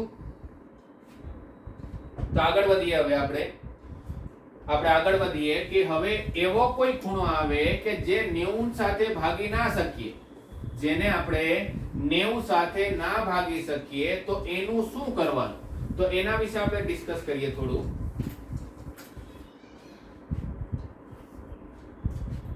એવા ખૂણા શોધવા માટે તમારે બે કન્સેપ્ટ બીજા શીખવા પડશે. અહીં શીખવાડું છું તમને. તમે નાનપણથી તો નહીં, પણ તમે કદાચ 8મા ધોરણથી કે 9મા ધોરણથી ગ્રાફ પેપર, હે ને, આલેખ જેને કહીએ આપણે, એ આલેખ ઉપર કામ કરવાનું તમે શરૂ કરી દીધું છે. આ તમારું પહેલું ચરણ છે. તમે આને ફર્સ્ટ ક્વાડ્રન્ટ કહો ને. ચરણ એટલે ક્વાડ્રન્ટ. આને આપણે ઇંગ્લિશમાં શું કહીએ? First quadrant. ક્વાડ્રન્ટ એટલે ગુજરાતીમાં ચરણ. First quadrant, second quadrant, third quadrant અને ફોર્થ ક્વાડ્રન્ટ. હવે ક્વાડ્રન્ટ તમે નામ સાંભળી લીધું, ભાઈ ચરણ આજ સુધી ભલે નહોતું સાંભળ્યું, પણ હવે તમને ખબર પડી ગઈ ક્વાડ્રન્ટ એટલે આગળ ગમે ત્યારે ક્વાડ્રન્ટ આવશે તમને ખબર પડશે કે ક્વાડ્રન્ટ એટલે ચરણ. હવે પહેલા ચરણમાં આ પોઝિટિવ એક્સ એક્સિસ આ નેગેટિવ, આ પોઝિટિવ વાય એક્સિસ આ નેગેટિવ વાય એક્સિસ. તો તમને બધાને ખબર છે કે પહેલા ચરણમાં x નો યામ અને y નો યામ બંને ધન હોય. બીજા ચરણમાં x નો યામ ઋણ હોય પણ y નો યામ ધન હોય. ત્રીજા ચરણમાં બંને જ ઋણ હોય. ચોથા ચરણમાં x ધન હોય પણ y ઋણ હોય. આ તમને બધાને ખબર જ છે. હવે આની અંદર આપણે ત્રિકોણમિતિને પિક્ચરમાં લાવીએ તો ત્રિકોણમિતિના હિસાબે x નો યામ એટલે કોણ? cos. x એટલે કોણ વિદ્યાર્થી મિત્રો? cos. તો cos ધન છે. y એટલે કોણ? sin. તો sin પણ ધન છે. જો cos ની કિંમત ધન હોય, sin ની કિંમત ધન હોય, તો પછી tan, cot, sec અને cosec. tan theta is sin theta upon cos theta. Cot theta is equal to cos theta upon sin theta. Sec theta is equal to 1 upon cos theta. અને cosec theta is equal to 1 upon sin theta. તો તમે જો જે sin અને cos ધન હોય તો બધું જ ધન આવવાનું. એટલે એવું કહી શકીએ કે પહેલા ચરણમાં બધા જ ત્રિકોણમિતિના પદ, બધા જ trigonometric ratio sin, cos, tan, cot, sec, cosec બધા જ ધન આપશે. પહેલા ચરણમાં મતલબ અહીંયાથી લઈને આ બિંદુની વચ્ચે જેટલા પણ ખૂણા આવતા હશે એ બધા માટે આ બધા જ ત્રિકોણમિતિના પદ sin, cos, tan, cot, sec, cosec બધાનો જવાબ કેવો આવશે? ધન આવશે. જ્યારે તમે બીજા ચરણના કોઈ ખૂણા લ્યો તો બીજા ચરણમાં ખાલી y ધન છે. y એટલે કોણ વિદ્યાર્થી મિત્રો? y એટલે કોણ? y ની કિંમત કોણ આપે? y અથવા y કોની કિંમત આપે? y કોની કિંમત આપે વિદ્યાર્થી મિત્રો? sin ની. યસ. તો y sin ની કિંમત આપે તો જો sin ધન હોય તો sin ની સાથે બીજું કોણ ધન થવાનું? cosec. sin ધન હશે તો એની સાથે બીજું કોણ ધન થશે? cosec. અને બાકી બધા ઋણ. કારણ કે cos ઋણ છે. cos ઋણ હોય તો cos ને કારણે tan પણ ઋણ, cos ને કારણે cot પણ ઋણ, cos ને કારણે sec પણ ઋણ. એટલે બીજા ચરણમાં ખાલી બે જ ત્રિકોણમિતિના પદ ધન આપે, બાકી બધા જ ઋણ આપે. sin અને cosec ધન આપે, બાકી બધા જ ઋણ. ત્રીજા ચરણમાં cos અને sin બંને ઋણ. તો જો cos અને sin બંને ઋણ હોય તો ઋણના છેદમાં ઋણ, ઋણ કેન્સલ થઈને ધન થઈ જશે, પોઝિટિવ બની જશે. નેગેટિવ કેન્સલ થઈને પોઝિટિવ થઈ જશે. તો પ્લસ કોણ આપશે? શું દેખાયું છોકરાઓ? પ્લસ કોણ આપશે? tan અને cot પ્લસ આપશે. tan થીટા અને cot થીટા પ્લસ આપશે અને બાકી બધા ઋણ આપશે. રાઈટ. જ્યારે ચોથા ચરણમાં આવ્યા આપણે તો એમાં x એટલે cos ધન છે, sin ઋણ છે. cos ધન છે, sin ઋણ છે. તો cos ધન છે એનો મતલબ શું છે? x ધન છે એટલે cos ધન છે. રાઈટ. cos ધન છે તેની સાથે બીજું કોણ ધન હશે? sec. એટલે તમને શું ખબર પડી ગઈ છોકરો? બીજો એક ઇમ્પોર્ટન્ટ કન્સેપ્ટ બહુ મહત્વનો એક કન્સેપ્ટ તમને ખબર પડી. એ શું છે કે પહેલા ચરણમાં આવાવાળા બધા જ ખૂણા માટે બધી જ ત્રિકોણમિતિના પદના આન્સરો ધન હશે. બીજા ચરણમાં સાઇન અને કોસેક ધન હશે. ત્રીજા ચરણમાં ટેન અને કોટ ધન હશે. અને ચોથા ચરણમાં કોસ અને સેક ધન હશે. ચોથા ચરણમાં કોસ અને સેક ધન હશે. રાઈટ? ક્લિયર?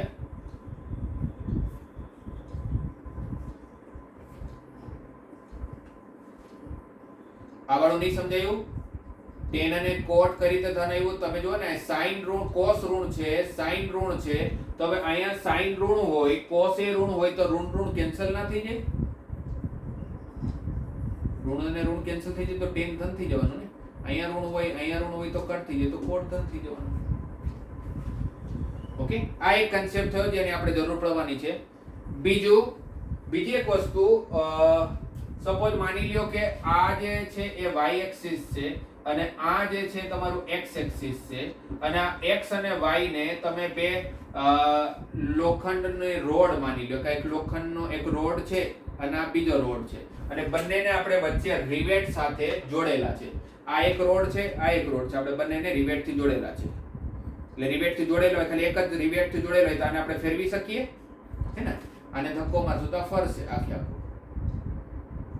ફાઇન, હે ને? કેવી રીતે તમે એને વિઝ્યુઅલાઇઝ કરો કે આપણે બે અલગ અલગ રોડને, લોખંડની રોડને વચ્ચે એક રિવેટ સાથે જોડી દીધું છે.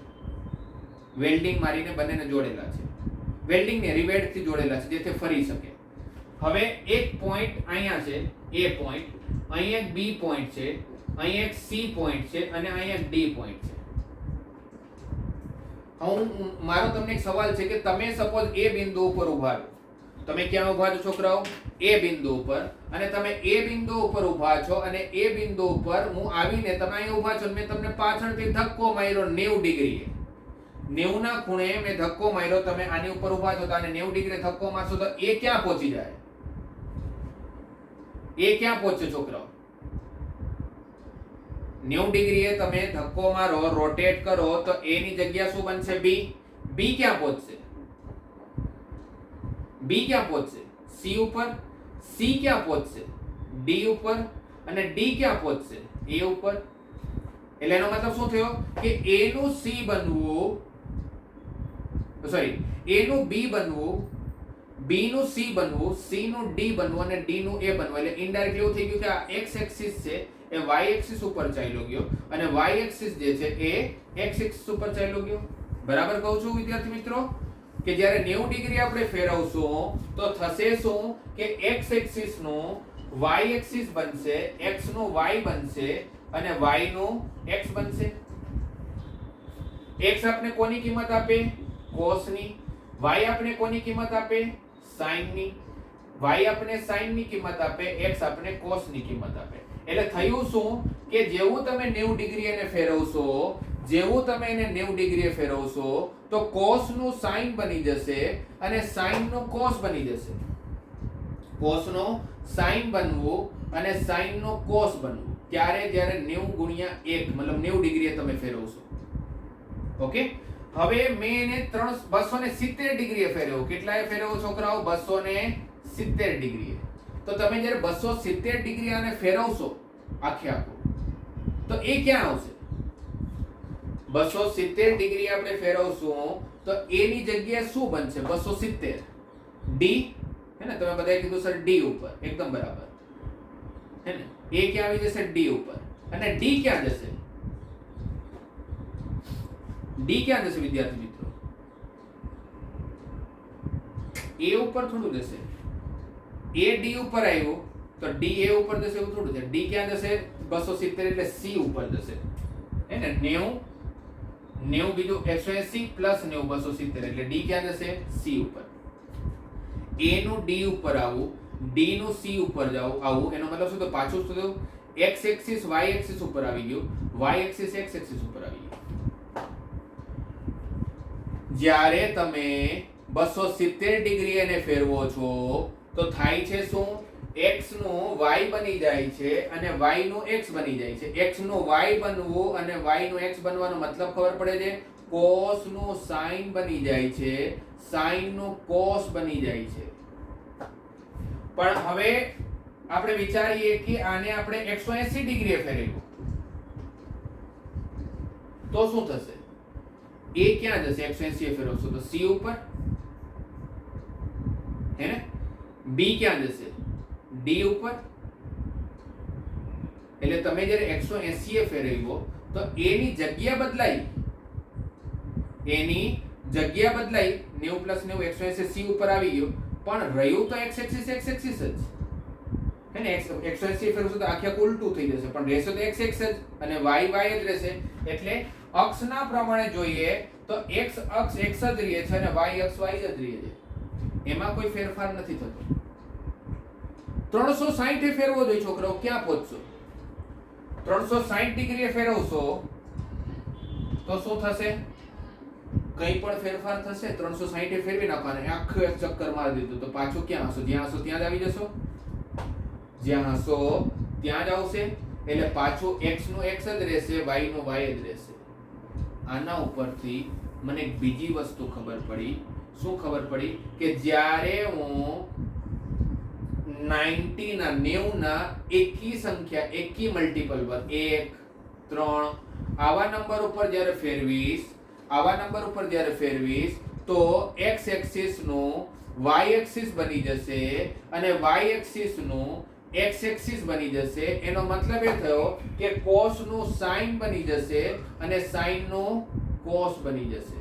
પણ ક્યારે?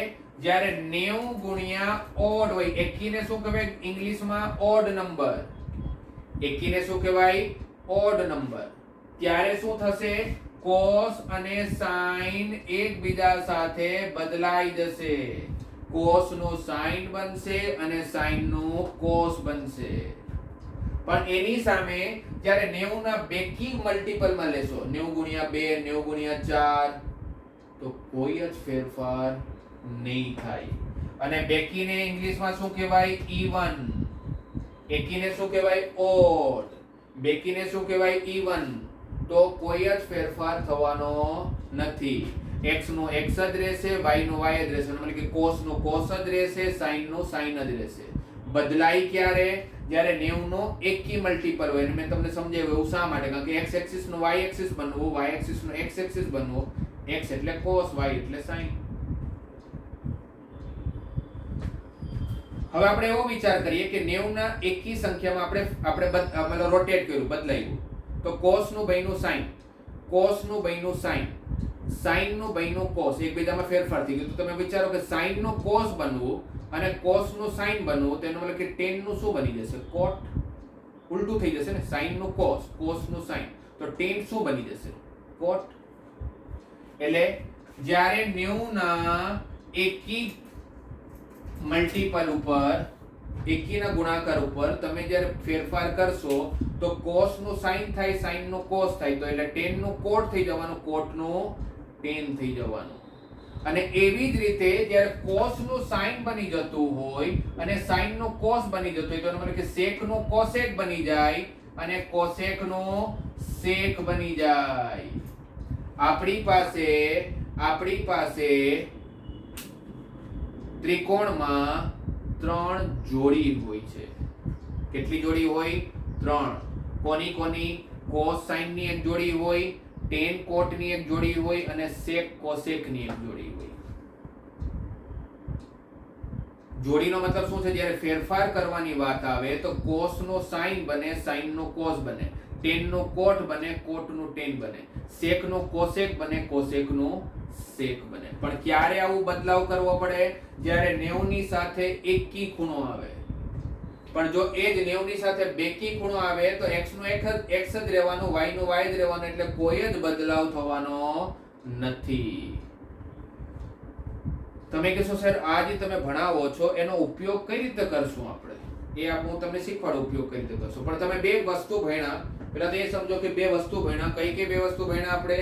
બે વસ્તુ એ ભણ્યા કે કયા ચરણમાં કયા ત્રિકોણમિતિના પદ ધન હોય અને કયા ત્રિકોણમિતિના પદ ઋણ હોય. પેલા તો આપણે એ ભણ્યા કે x એક્સિસ ઉપર મતલબ સોરી કયા ચરણમાં કોણ ધન કોણ ઋણ, તો આપણે ખબર પડી કે પહેલા ચરણમાં બધા જ ધન હોય, પહેલા ચરણમાં બધા જ ધન હોય, અને બીજા ચરણમાં સાઇન અને કોસેક ધન હોય, અને ત્રીજા ચરણમાં ટેન અને કોટ ધન હોય, અને ચોથા ચરણમાં કોસ અને સેક ધન હોય. રાઈટ. અને બીજી વસ્તુ આપણે એ શીખા, અને એને ગોખવાની જરૂર નથી છોકરા, આ બધા ગોખતા હોય બધા વિદ્યાર્થીઓ. શા માટે ગોખો છો? તમને આ તો કેટલા વર્ષોથી નથી ખબર છોકરાઓ કે પહેલા ચરણમાં x અને y બંને ધન હોય. x એટલે cos, y એટલે sin, તો cos sin ધન તો બધા જ ધન. આમાં ખાલી y ધન હોય, y એટલે sin ધન, sin એટલે cosec ધન. ત્રીજામાં બંને ઋણ હોય તો ઋણ ઋણ કટ થઈ જાય એટલે tan અને cot ધન. ચોથામાં ખાલી cos ધન હોય કારણ કે x ધન હોય. ક્યારે બદલાવ કરવાનો? 90 ગુણ્યા 1 હોય. તો ક્યારે બદલાવ નહીં કરવાનો? જ્યારે 90 ગુણ્યા 2 હોય. તો હવે આનો ઉપયોગ તમને શીખવાડું. હવે એવો ખૂણો લઈએ આપણે જે 90 ના ગુણાકારમાં નથી આવતો. સપોઝ આપણે લઈએ sin 120 ડિગ્રીનો ખૂણો. 120 ક્યાં હશે વિદ્યાર્થી મિત્રો?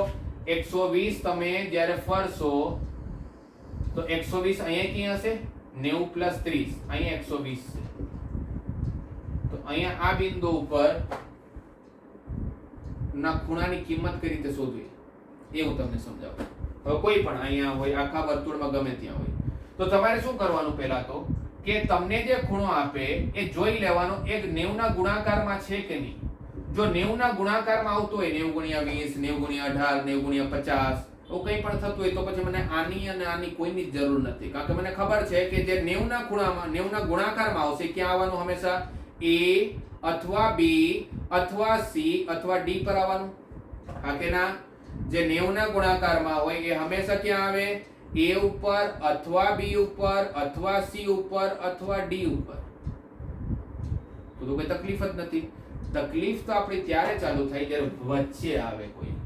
અહીંયા આવે, અહીંયા આવે, અહીંયા આવે અથવા અહીંયા આવે તો શું? તો જેમ કે 120 ડિગ્રી શું 90 ના ગુણાકારમાં આવશે? તો નહીં આવે. તો પછી શું કરવાનું? એકદમ સરખી રીતે સારી રીતે સાંભળજો વિદ્યાર્થી મિત્રો. શું કરવાનું? તમને કોઈ પણ ખૂણો આપે અને જો એ ખૂણો 90 ના ગુણાકારમાં ન આવતો હોય, તમને કોઈ પણ ખૂણો આપે અને જો એ 90 ના ગુણાકારમાં ન આવતો હોય તો તમારે ખૂણાને બે ભાગમાં વહેંચી લેવાનો. શું કરવાનું? એને બે ભાગમાં વહેંચી લેવાનો, બે પાર્ટમાં એને સેપરેટ કરવાનો. કઈ રીતે કરવાનો? પહેલો જે ખૂણો લેશો ને એ હંમેશા 90 ના કોઈ ગુણાકારમાં આવતો એવો ખૂણો લેવાનો. 90, 180, 90 ગુણ્યા 2 એટલે 180, 90 ગુણ્યા 3 270, 90 ગુણ્યા 4 360 આવો કોઈ નંબર લેવાનો. અને બીજો ખૂણો જે લેવાનો એ કોઈ પણ લઘુકોણ લેવાનો. લઘુકોણને ઇંગ્લિશમાં કહેવાય એક્યુટ એંગલ. લઘુકોણ અને ગુરુકોણ ને વિદ્યાર્થી મિત્રો, લઘુકોણ એટલે એક્યુટ, ગુરુકોણ એટલે ઓબ્ટ્યુસ. એક્યુટ અને ઓબ્ટ્યુસ. એક્યુટ એટલે શું છોકરાઓ? મેં તમને જેમ કીધું કાલે કહેતો હતો કે એવા કોઈ શબ્દો આવે જે તમે પહેલી વાર સાંભળતા હશો, મોટાભાગના ક્યાંક ને ક્યાંક સાંભળ્યા હશે તમે, પણ એવી કોઈ સંખ્યા એવો કોઈ શબ્દ હું કહું કે જે પહેલી વાર તમે સાંભળો છો ઇંગ્લિશમાં તો લખી લેજો. તમને ખબર ના હોય કે લઘુકોણને એક્યુટ કહો તો લખી લ્યો, ગુરુકોણને ઓબ્ટ્યુસ કહો તો લખી લ્યો. કારણ કે આવું 2-5 વાર સાંભળશો તો યાદ રહી જશે.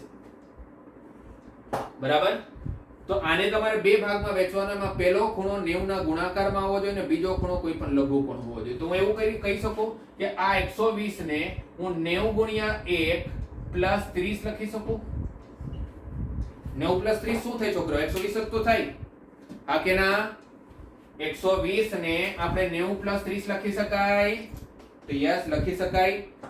લખ્યા પછી શું? લખી તો નાખ્યું, પછી શું કરવાનું? આ જે પહેલો ખૂણો હોય ને એ કાં તો 90 નો એકી સંખ્યા હશે, કાં તો 90 ની બેકી સંખ્યા હશે. કારણ કે દુનિયામાં બેની જ બે ટાઈપની સંખ્યા છે, એકી અને બેકી. બીજી કોઈ સંખ્યા બની જ ક્યાં આજ સુધીમાં? એટલે બે જ શક્યતા, 90 ગુણ્યા એકી, 90 ગુણ્યા બેકી.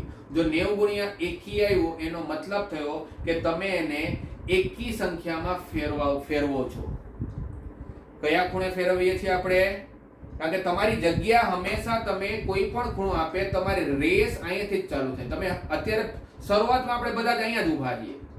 પછી એ લોકો કહે છે કે તમે ફરીને 120 ડિગ્રીએ જાઓ. હું ક્યાં હતો? અહીંયા હતો. મને ક્યાં જવાનું કહે છે? 120 ડિગ્રીએ જવાનું કહે છે. તો મેં શું કર્યું? 120 ને ફેરવી નાખ્યો, મતલબ બે ભાગમાં વેચ્યો. 90 ગુણ્યા 1 પ્લસ 30. 90 ગુણ્યા 1 એટલે આને હું 90 ડિગ્રીએ પહેલા ફેરવો. તો 90 ડિગ્રીએ ફેરવીશ એટલે આ ક્યાં આવી જશે? અહીંયા y ઉપર. એટલે y ઉપર જેવું આવ્યું તો sin નું શું બની જશે? cos. 90 ગુણ્યા 21 હોય તો sin નું શું બની જશે? cos. એટલે અહીંયાથી મને એ ખબર પડશે કે મારે sin નો sin રાખવું કે એને cos બનાવવું. અહીંયા બેકી હોતે તો sin નો sin જ રહેવા દેતે. ક્લિયર? આનું કામ આટલું જ હોય. આ પેલો ભાગ છે ને એનું કામ એટલું જ છે કે તમારે ફેરફાર કરવાનો કે નહીં કરવાનો. એનું કામ પૂરું. તો જેનું કામ પૂરું એને સાથે લઈને ચાલીને શું ફાયદો? ખોટી ભીડ રાખવાની. અત્યારે તો આમે સોશિયલ ડિસ્ટન્સિંગ મેન્ટેન કરવાનું છે ને, તો ખોટી ભીડ કરીને શું ફાયદો? તો આને હટાવો તો બાકી કોણ? 30 ડિગ્રી. તો અહીંયા આવી જશે 30 ડિગ્રી. પહેલું સ્ટેપ શું હતું છોકરાઓ? આને બે ભાગમાં વહેંચો. પહેલો ભાગ 90 ના ગુણાકારમાં, બીજો ભાગ કોઈ પણ લઘુકોણ.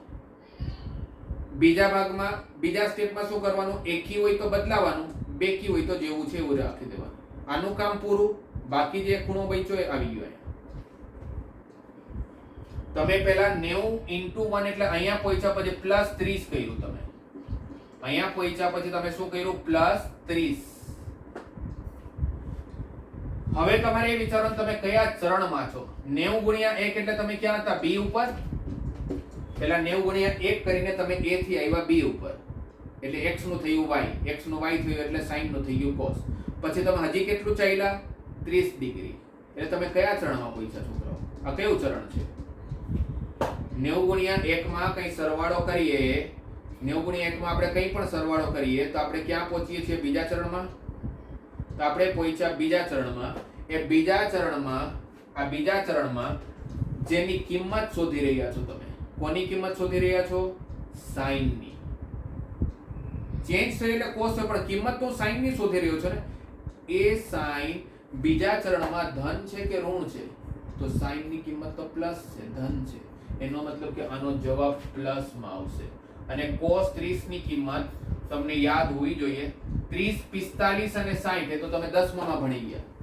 30 ડિગ્રીની કિંમત, 45 ડિગ્રીની કિંમત અને 60 ડિગ્રીની કિંમત એ તમે ઓલરેડી ભણી ગયા છો. તે ત્રણ ખૂણા તમને યાદ હોવા જ જોઈએ. તે ત્રણ ખૂણા પ્રમાણે આપણે ચાલીએ છીએ. તો આપણો અહીંયા જે જવાબ આવ્યો એ કેટલો આવ્યો? √3/2. એટલે મને ખબર પડી ગઈ sin 120 ની કિંમત કેટલી હશે? √3/2.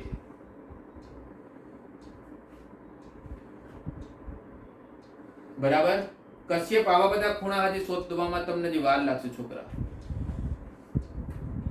cos 36, cos 54, cos 72, sin 64 એ બધી હજી હાર્દિક ટાઈમ છે. ધીરે ધીરે શીખીએ. ભાઈ બધું જ એક સાથે ખાવા જશો તો પેટ બગડી જશે. ધીરે ધીરે. આ સમજાયું? રાઈટ. હજી એક બે ક્વેશ્ચન લો એટલે તમને કંઈ પણ તમારા માઇન્ડમાં કંઈ પણ ડાઉટ હોય તો ક્લિયર થઈ જાય. આ sin 120 ની કિંમત લીધી. હવે સપોઝ આપણે માની લઈએ કે sec 300 ડિગ્રીની કિંમત શોધવાની છે. sec 300 ડિગ્રીની કિંમત શોધવાની છે. પહેલા શું જોવાનું કીધું મેં? 300 શું 90 ના ગુણાકારમાં આવે? 90 થી ભગાય 300 ને? તો નથી ભગાતું. તો ભાઈ નથી ભગાતું તો પછી એને બે ભાગમાં વહેંચી લઈએ. 90 ગુણ્યા 4 360 માઈનસ 60. 360 માંથી 60 બાદ કરીશ તો 300 આવશે ને? અચ્છા, વચ્ચે પ્લસ આવે કે માઈનસ આવે એનાથી કઈ ફરક નથી પડતો. એની ચિંતા નથી કરવાની. તમારે બે ભાગમાં વહેંચવાનો. પહેલો ખૂણો 90 નો હોવો જોઈએ, બીજો ખૂણો કોઈ પણ લઘુકોણ હોવો જોઈએ. લઘુકોણ એટલે 90 કરતા નાનો. હવે ભાગ્યા પછી 90 ગુણ્યા 4. 90 ગુણ્યા 4 એટલે 90 ની બેકી સંખ્યા થઈ. તો બેકી સંખ્યા થઈ તો sec નું શું થશે? sec જ રહેશે.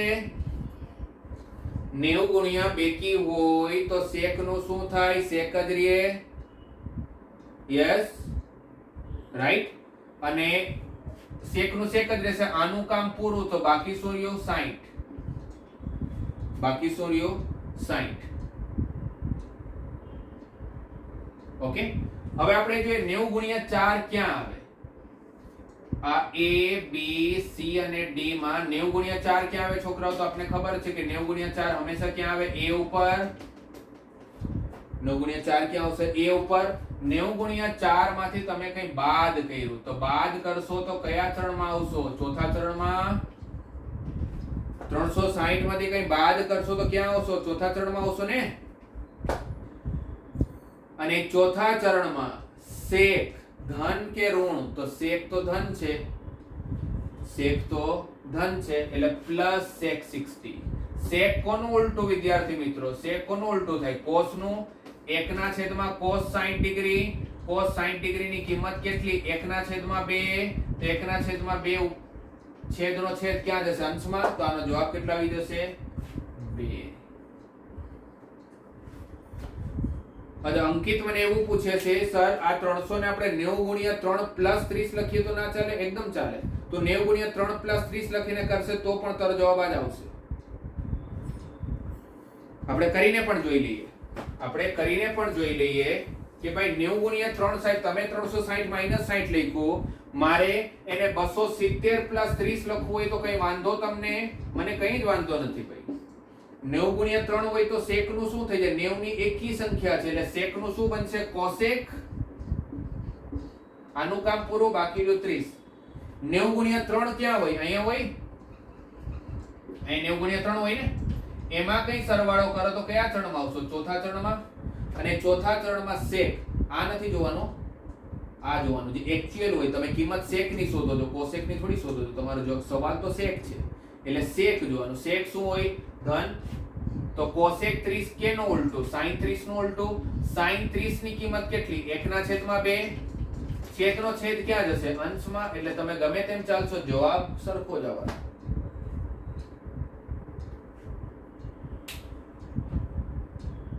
ક્લિયર થાય છે બધાને? અચ્છા, મને એક બે વિદ્યાર્થીઓ આવો ડાઉટ પૂછ્યો અને ડાઉટ વ્યાજબી પણ છે તમારો કે સર એવું માની લઈએ કે આપણે cos 204 ડિગ્રી આપી દીધું, તો cos 204 ડિગ્રી ને આપણે શું કરશું? 90 ગુણ્યા 2 180 પ્લસ 24. 90 ગુણ્યા 2 પ્લસ 24. 90 ગુણ્યા 2 180. 90 નું બેકી સંખ્યા એટલે cos નું શું થશે? cos જ રહેશે. આનું કામ પૂરું, બાકી રહી ગયું 24. આનું કામ આટલું જોઈએ, બદલાવાનું કે નહીં બદલાવાનું. હવે આપણે એની જગ્યા જોઈએ છોકરાઓ, એની જગ્યા જોઈએ. 90 ગુણ્યા 2 ક્યાં હોય? અહીંયા હોય ને. 90 ગુણ્યા 2 ની જગ્યા ક્યાં છે? C ઉપર. 90 ગુણ્યા 0, 90 ગુણ્યા 1, 90 ગુણ્યા 2. એમાં આપણે સરવાળો કર્યો તો ક્યાં પહોંચ્યા? ત્રીજા ચરણમાં પહોંચ્યા. અને ત્રીજા ચરણમાં cos ની કિંમત તો ઋણ હોય, કારણ કે ત્રીજા ચરણમાં ખાલી ધન કોણ છે? tan અને cot. તો cos 204 ડિગ્રી કોના બરાબર થઈ ગયું? માઈનસ cos 24 ના બરાબર થઈ ગયું.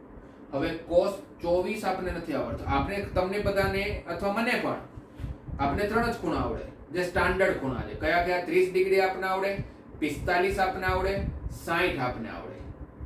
બાકી કોઈ ખૂણા આપણે આવડતા નથી.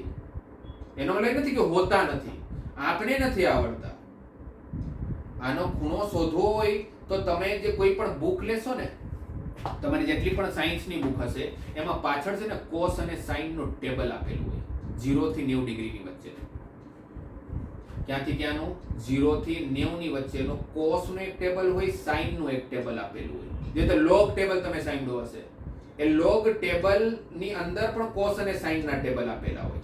એની અંદરથી તમને cos 24 ની કિંમત મળી જાય જો તમારે જોતી હોય તો. પણ આપણે ક્યારેય જાણવાની જરૂર નથી, કારણ કે આવો કદાચ સવાલ આવી પણ જાય કોઈ પણ જગ્યાએ, JEE માં અથવા કોઈ પણ એન્ટ્રન્સમાં તો કોઈ પણ જગ્યાએ તમે ભણતા તો એવા સવાલનો જવાબ એ લોકો cos 24 માં જ છોડી દીધેલા હશે. કારણ કે જે સવાલ પૂછે છે, જે માણસે સવાલ પૂછ્યો એને એ જોવામાં રસ નથી કે તમને cos 24 પેલા ટેબલમાંથી જોતા આવડે છે કે નહીં. એ તો બીજા ધોરણના છોકરાને આપણે શીખવાડી દઈએ કે આ ટેબલ છે, આમાંથી cos 24 આવી રીતે હોય, cos 24 પછી 25 હોય, 25 પછી 26 હોય, એ પણ જોઈ લેવાનું. એને તો કન્સેપ્ટ તમને ખબર છે કે નહીં એ જાણવામાં રસ છે, કે તમને એ ખબર છે ને કે આવી રીતે બ્રેક કરવાનું, બેકી હોય તો cos નો cos રાખવાનું, ત્રીજા ચરણમાં જાવ તો cos ઋણ થાય. એ જાણવા મને રસ છે. તો આવા સવાલના જવાબ cos 24 માં જશે, એટલે તમારે આગળ કોઈ ચિંતા કરવાની જરૂર નથી. હા, પણ જે સ્ટાન્ડર્ડ ખૂણાઓ છે 30 ડિગ્રી છે, 45 છે, 60 છે, એ તમને આવડવા જોઈએ. પછી એના જવાબ એવી રીતે નહીં છોડાવે, એમાં તો પછી કિંમત મૂકી હશે, અને એટલું તો તમને આવડે જ છે. તમે 10મા માંથી 11મા માં આવી ગયા.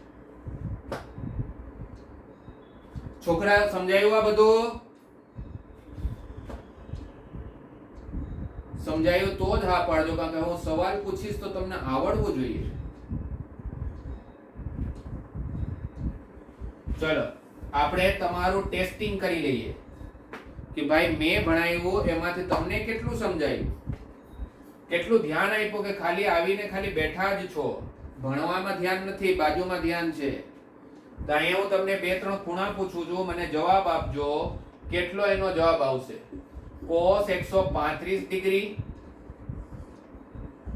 sec 1110 ડિગ્રી, આ બે ખૂણાનો મને જવાબ આપો છોકરો.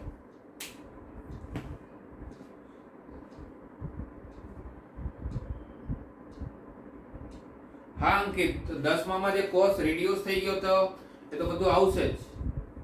હવે કોઈ રિડક્શન ને કઈ લેવા નથી ને, હવે તો કોરોના પૂરો થઈ જશે. ને 12મા માં JEE માં આ વખતે કોઈ જ રિડક્શન નથી. આ વખતે જે છોકરાઓ એક્ઝામ આપી છે અથવા જે છોકરા આપવાના છે એ લોકોને કોઈ રિડક્શન નથી. એટલે તમારે જે 10મું થયું ભૂલી જાવ, 10મું ભૂલી જ જવાનું છે આપણે. એમાં કઈ વસ્તુ તમે કદાચ ભણ્યા નથી તો અહીંયા તમારું ફાઉન્ડેશનમાં એ બધું હરખું થઈ જ જશે, એટલે ચિંતા નહીં કરો એની. cos 135 ની છેલ્લી કિંમત જોઈએ મને, કે cos 135 ને ધ્યાન રાખજો, ચરણ પ્રમાણે, ક્વાડ્રન્ટ પ્રમાણે પ્લસ માઇનસ માં મિસ્ટેકો નહીં કરતા.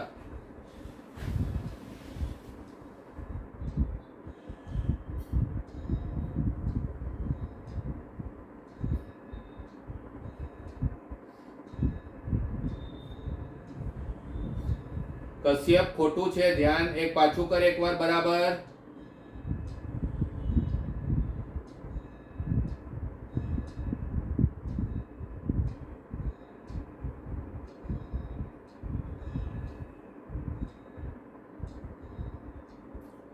Sneha is the first student જેને સાચો જવાબ આપ્યો છે.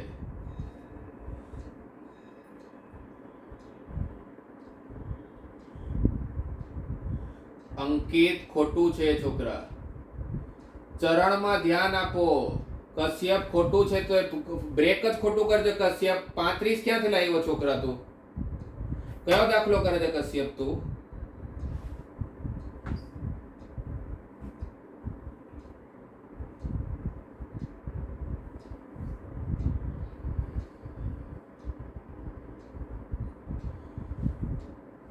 કશ્યપ એકવાર મેં જે ભણાવ્યું એની ઉપર ધ્યાન આપ. તું સમજો નથી લાગતો શું કરવાનું છે.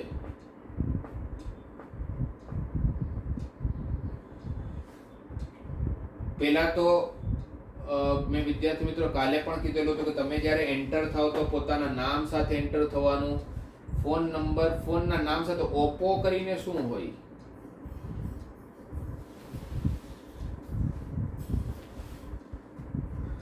હાર્દિક -3 ક્યાંથી લાવ્યો છોકરા?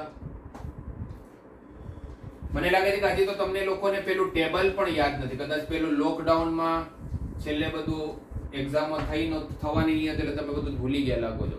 પેલા છોકરાઓ પેલી એક્ઝામ મતલબ તમે જે ટેબલ યાદ કરેલું હતું ને 30, 45, 60 વાળું, એ યાદ કરજો બરાબર.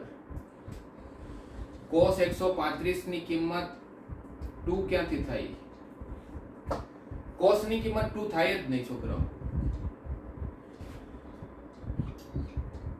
એક વસ્તુ તો જો સમજો કે તમને એટલી તો ખબર પડી કે 2 દિવસના ક્લાસમાં કે ભાઈ cos અને sin આ બન્યું ક્યાંથી? એકમ વર્તુળ પરથી.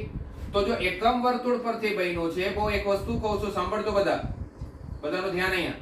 જ્યારે cos અને sin એકમ વર્તુળ પરથી બનેલું છે તો અહીંયાની કિંમત 1,0, અહીંયાની કિંમત -1,0, અહીંયાની કિંમત 0,1, અહીંયાની કિંમત 0,-1. એનો મતલબ કે cos અને sin ને આની બહારની દુનિયા જ નથી ખબર. એમનું ઘર કયો કે એમની દેશ કયો કે એમની દુનિયા કયો એ આ જ છે. એની બહાર એને કઈ ખબર જ નથી. તેની બાદ જ્યારે એને કઈ ખબર જ નથી, તેની મહત્તમ કિંમત એક જ હોવાની, એની ન્યૂનતમ કિંમત -1 જ હોવાની. cos નો ગમે તેટલો મોટો ખૂણો હોય અથવા ગમે તેટલો નાનો ખૂણો હોય, 1 કરતા મોટો અને -1 કરતા નાનો ક્યારે હોય જ નહીં. તો કોઈએ મને જવાબ આપ્યો cos ની જવાબ 2 કઈ રીતે થાય છોકરાઓ? અને અહીંયા sin ની કિંમત મહત્તમ કિંમત 1 અને ન્યૂનતમ કિંમત -1. સ્નેહા તારો પહેલો જવાબ સાચો હતો, બીજો જવાબ ખોટો છે. કઈ નહીં છોકરાઓ, એકવાર જોઈએ, હજી તમારા મનમાં કઈ કન્ફ્યુઝનો ચાલે છે અને આપણે દૂર કરીએ. 135 ડિગ્રીને પહેલા તો તમે બે પાર્ટમાં ભાગશો તો 90 ગુણ્યા 1 + 45, 90 + 45 135 થાય. 90 ગુણ્યા 1 હોય તો cos નું શું બનવાનું? 90 નું એકી છે તો cos નું શું થઈ જશે? sin. આનું કામ પૂરું, બાકી રહ્યું 45. 90 ગુણ્યા 1 ની જગ્યા ક્યાં છે? 90 ગુણ્યા 1 અહીંયા છે b ઉપર. એમાં આપણે કઈ સરવાળો કર્યો 45 તો ક્યાં પહોંચ્યા? બીજા ચરણમાં. એ બીજા ચરણમાં cos જેની તમે કિંમત શોધી રહ્યા છો, શોધી તો cos ની કિંમત રહ્યા છો ને, ભલે cos sin બન્યું પણ શોધો કોની કિંમત છો? cos. તો જેની કિંમત શોધો તે જોવાનું. cos ધન કે ઋણ? તો બીજા ચરણમાં cos તો ઋણ છે, એટલે બીજા ચરણમાં ખાલી ધન કોણ હોય? sin અને cosec. sin 45 ની કિંમત 1/√2, એટલે પહેલાનો જવાબ છે -1/√2. એટલીસ્ટ તમે ચલો ટેબલ યાદ નથી, માની લે કે ટેબલ ભૂલી ગયા સાહેબ, કોરોનામાં અમે બધું ભણવાનું મૂકી દીધું હતું, ઘરે જલસા જ કર્યા છે, તો કદાચ ટેબલ યાદ નથી તો વાંધો નહીં, પણ અહીંયા સુધી તો પોછું છે. આ તો આજે ભણાવ્યું મેં, ને ટેબલ યાદ હોય તો આ જવાબ સાચો આવશે. જે લોકોને ખોટું પડેલું એ લોકો આની તમારી ભૂલ સુધારો. હવે આ ભૂલ પાછી ના થવી જોઈએ. sec 1110 તો આને આપણે ભાગીએ તો 1110 ની આજુબાજુમાં 90 ના ગુણાકારમાં કયો નંબર આવે? તો 90 ગુણ્યા 12 1080. અને થોડી કેલ્ક્યુલેશન સ્પીડ એ વધારવી પડશે છોકરા, કારણ કે આપને કોઈ ત્યાં JEE નીટમાં કેલ્ક્યુલેટર થોડા આપવાના છે. એટલે અત્યારે તમારી ઘરે કેલ્ક્યુલેટર હોય તો એનો ઉપયોગ કરવાનો જ નહીં, કારણ કે કેલ્ક્યુલેટરનો ઉપયોગ કરશો તો તમને આદત પડશે તો એક્ઝામમાં તકલીફ પડશે. એટલે અત્યારથી જ આદત શું પાડવાની? હવે નાના મોટા કેલ્ક્યુલેશન, એવું નહીં કે બહુ મોટા કઈ ગણતરીઓ પૂછવાના છે. આવી ગણતરીઓ નોર્મલ ગણતરી આવે. 90 ગુણ્યા 12 એટલે 1080. 1080 માં +30 કરીશ તો 1110. તો 90 ગુણ્યા 12 આવ્યું. 90 નું બેકી મલ્ટીપલ, બેકી હોય તો sec નું શું થાય? sec જ થાય. 90 ગુણ્યા 12 હોય તો sec નું શું થાય છોકરાઓ? sec થાય. આનું કામ પૂરું, તો બાકી કોણ રહ્યું? 30. 90 ગુણ્યા 12 એટલે 4 ના ટેબલમાં આવે, 4 તેરી 12 થાય ને. અને આપને ખબર છે કે 4 ના ગુણાકારમાં જે આવતું હોય એની જગ્યા હંમેશા એ જ રહેવાની. 90 ગુણ્યા 12 એમાં આપણે સરવાળો કર્યો 30, એટલે ક્યાં પહોંચ્યા? પહેલા ચરણમાં. અને પહેલા ચરણમાં તો બધા જ ત્રિકોણમિતિના sin cos tan cos sec cosec બધા જ ધન હોય તો પ્લસ આવશે, એટલે sec 30. sec કોનું ઉલટું? cos નું ઉલટું. cos 30 ની કિંમત કેટલી?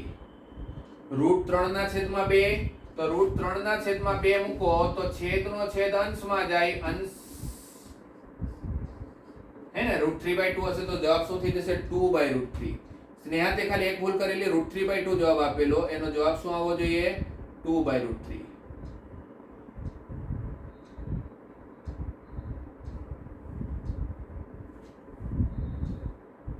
એ અંકિત 3 જ તો ખૂણા યાદ રાખવાના છોકરા તારે, 30, 45 ને 60. એટલું તો યાદ રાખવું પડશે છોકરા. તમને મને ખબર છે કે 10માં તમને પેલું લખીને યાદ કરાવેલું હે ને. મને યાદ છે કે 0 1 2 3 4 લખી નાખો ને પછી 4 વડે બધાને ભાગી નાખવાનું અને બધાનું વર્ગમૂળ લઈ લેવાનું. એ રીતે યાદ કરાવતા હોઈએ છીએ. એ બરાબર છે, એવી રીતે યાદ કરવું, પણ હવે તમને મોઢે થઈ જવું જોઈએ. એટલી કિંમત તો તમારે ઘણી બધી વસ્તુઓ મોઢે કરવી પડશે. હા, તો અંકિત એને મોઢે કરવું પડશે, એની કોઈ બીજો કોઈ રસ્તો નથી. 3 વસ્તુ તને યાદ નહીં રહેતી તો આવી તો હવે તારે કેટલી બધી વસ્તુઓ યાદ કરવી પડશે. અમુક વસ્તુ તો બધી યાદ જ કરવી પડે, એનો કોઈ બીજો રસ્તો જ નથી. એટલે એને યાદ કરી લ્યો. 3, 4, 5 વાર વાંચશો તો હા યાદ થઈ જશે હે ને. અને અહીંયા વારંવાર ઉપયોગમાં આવશે તો આમાં જ યાદ થઈ જશે. એક ને એક વસ્તુ આપણે વારંવાર ઉપયોગ કરીએ તો કેમ યાદ થઈ જાય? સમજાયું વિદ્યાર્થી મિત્રો? એટલે આજે તમે ખૂબ જ સરસ વસ્તુ શીખા. શું? હવે મને દુનિયાનો કોઈ પણ ખૂણો આપી દે, તમને શોધતા આવડી ગયું હેને? તમને કોઈ પણ ખૂણો આપે, 90 ના ગુણાકારમાં આવતો હોય તોય તમને આવડી ગયું, 90 ના ગુણાકારમાં ના હોય તોય તમને આવડી ગયું.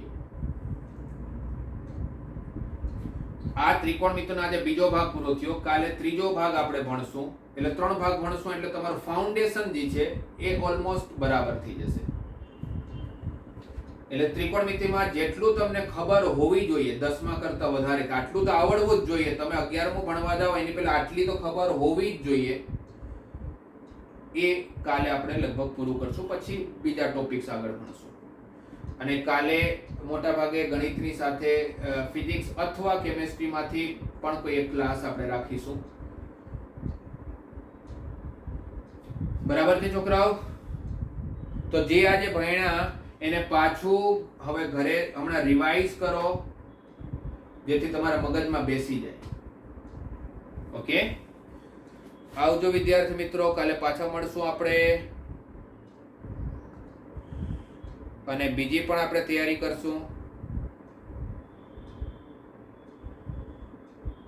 બી ગ્રુપના સ્ટુડન્ટ્સ માટે કઈ સ્કોલરશિપ એક્ઝામ હોય છે? કેવીપીવાય જે એક્ઝામ છે, જે કેવીપીવાય કહેતા હતા, એ કેવીપીવાય ની એક્ઝામ બધા જ આપી શકે. એ ગ્રુપના વિદ્યાર્થીઓ પણ આપી શકે અને બી ગ્રુપના વિદ્યાર્થીઓ પણ આપી શકે. પણ બી ગ્રુપના વિદ્યાર્થીઓને એ સ્કોલરશિપ, એ જે સ્કોલરશિપ છે, સ્કોલરશિપ તમને ત્યારે જ મળે જ્યારે તમે કોલેજમાં એડમિશન લ્યો. ઓકે, પાર્થ પૂછે છે સ્કૂલ કરવી સારી કે પછી ડિપ્લોમા કરવું સારું? છોકરા તો પાર્થ આજે શું સમજાવતો હતો?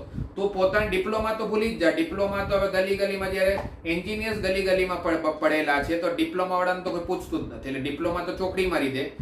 ફૂલ ડે સ્કૂલ કરવી સારી કે તારે કોચિંગ આપણા જેવું આપણી જેમ કોચિંગ છે એવી સંસ્થામાં જોડાવવું સારું? તો એ તાને સવાલ પૂછવાનો છે કે ભાઈ મારે આઈઆઈટી જેવી સારી કોલેજમાં જવું છે કે મેડિકલમાં, મતલબ બી ગ્રુપ લેવાનું હોય તો એમ્સ જેવી સારી મેડિકલ કોલેજમાં જવું છે, કે મને ગમે તેવી કોલેજ ચાલશે? એ તું તને સવાલ પૂછ. જો તને ગમે તેવી કોલેજ ચાલતી હોય કે ભાઈ મારે ખાલી એક ડિગ્રી જોઈએ છે બસ, મારે બીજું કોઈ આગળ કંઈ મને એનું કંઈ મહત્વ નથી, તો ફૂલ ડે સ્કૂલ લેવાય. પણ તારે જો સારી કોલેજમાં જવું હોય તો પછી તારે ફૂલ ડે સ્કૂલ ના લેવાય, કોચિંગ સાથે જોડાવાય.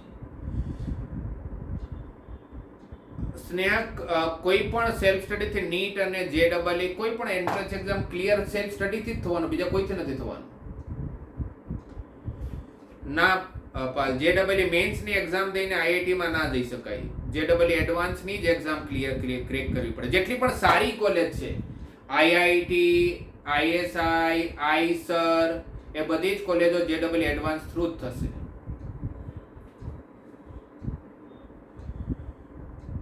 અને સ્નેહા, તારો જે સવાલ હતો કે સેલ્ફ સ્ટડી થી નીટ ક્લિયર થાય, સેલ્ફ સ્ટડી થી બધું જ ક્લિયર થાય, અને સેલ્ફ સ્ટડી થી જ થાય, બીજા કોઈથી જ નહીં થાય.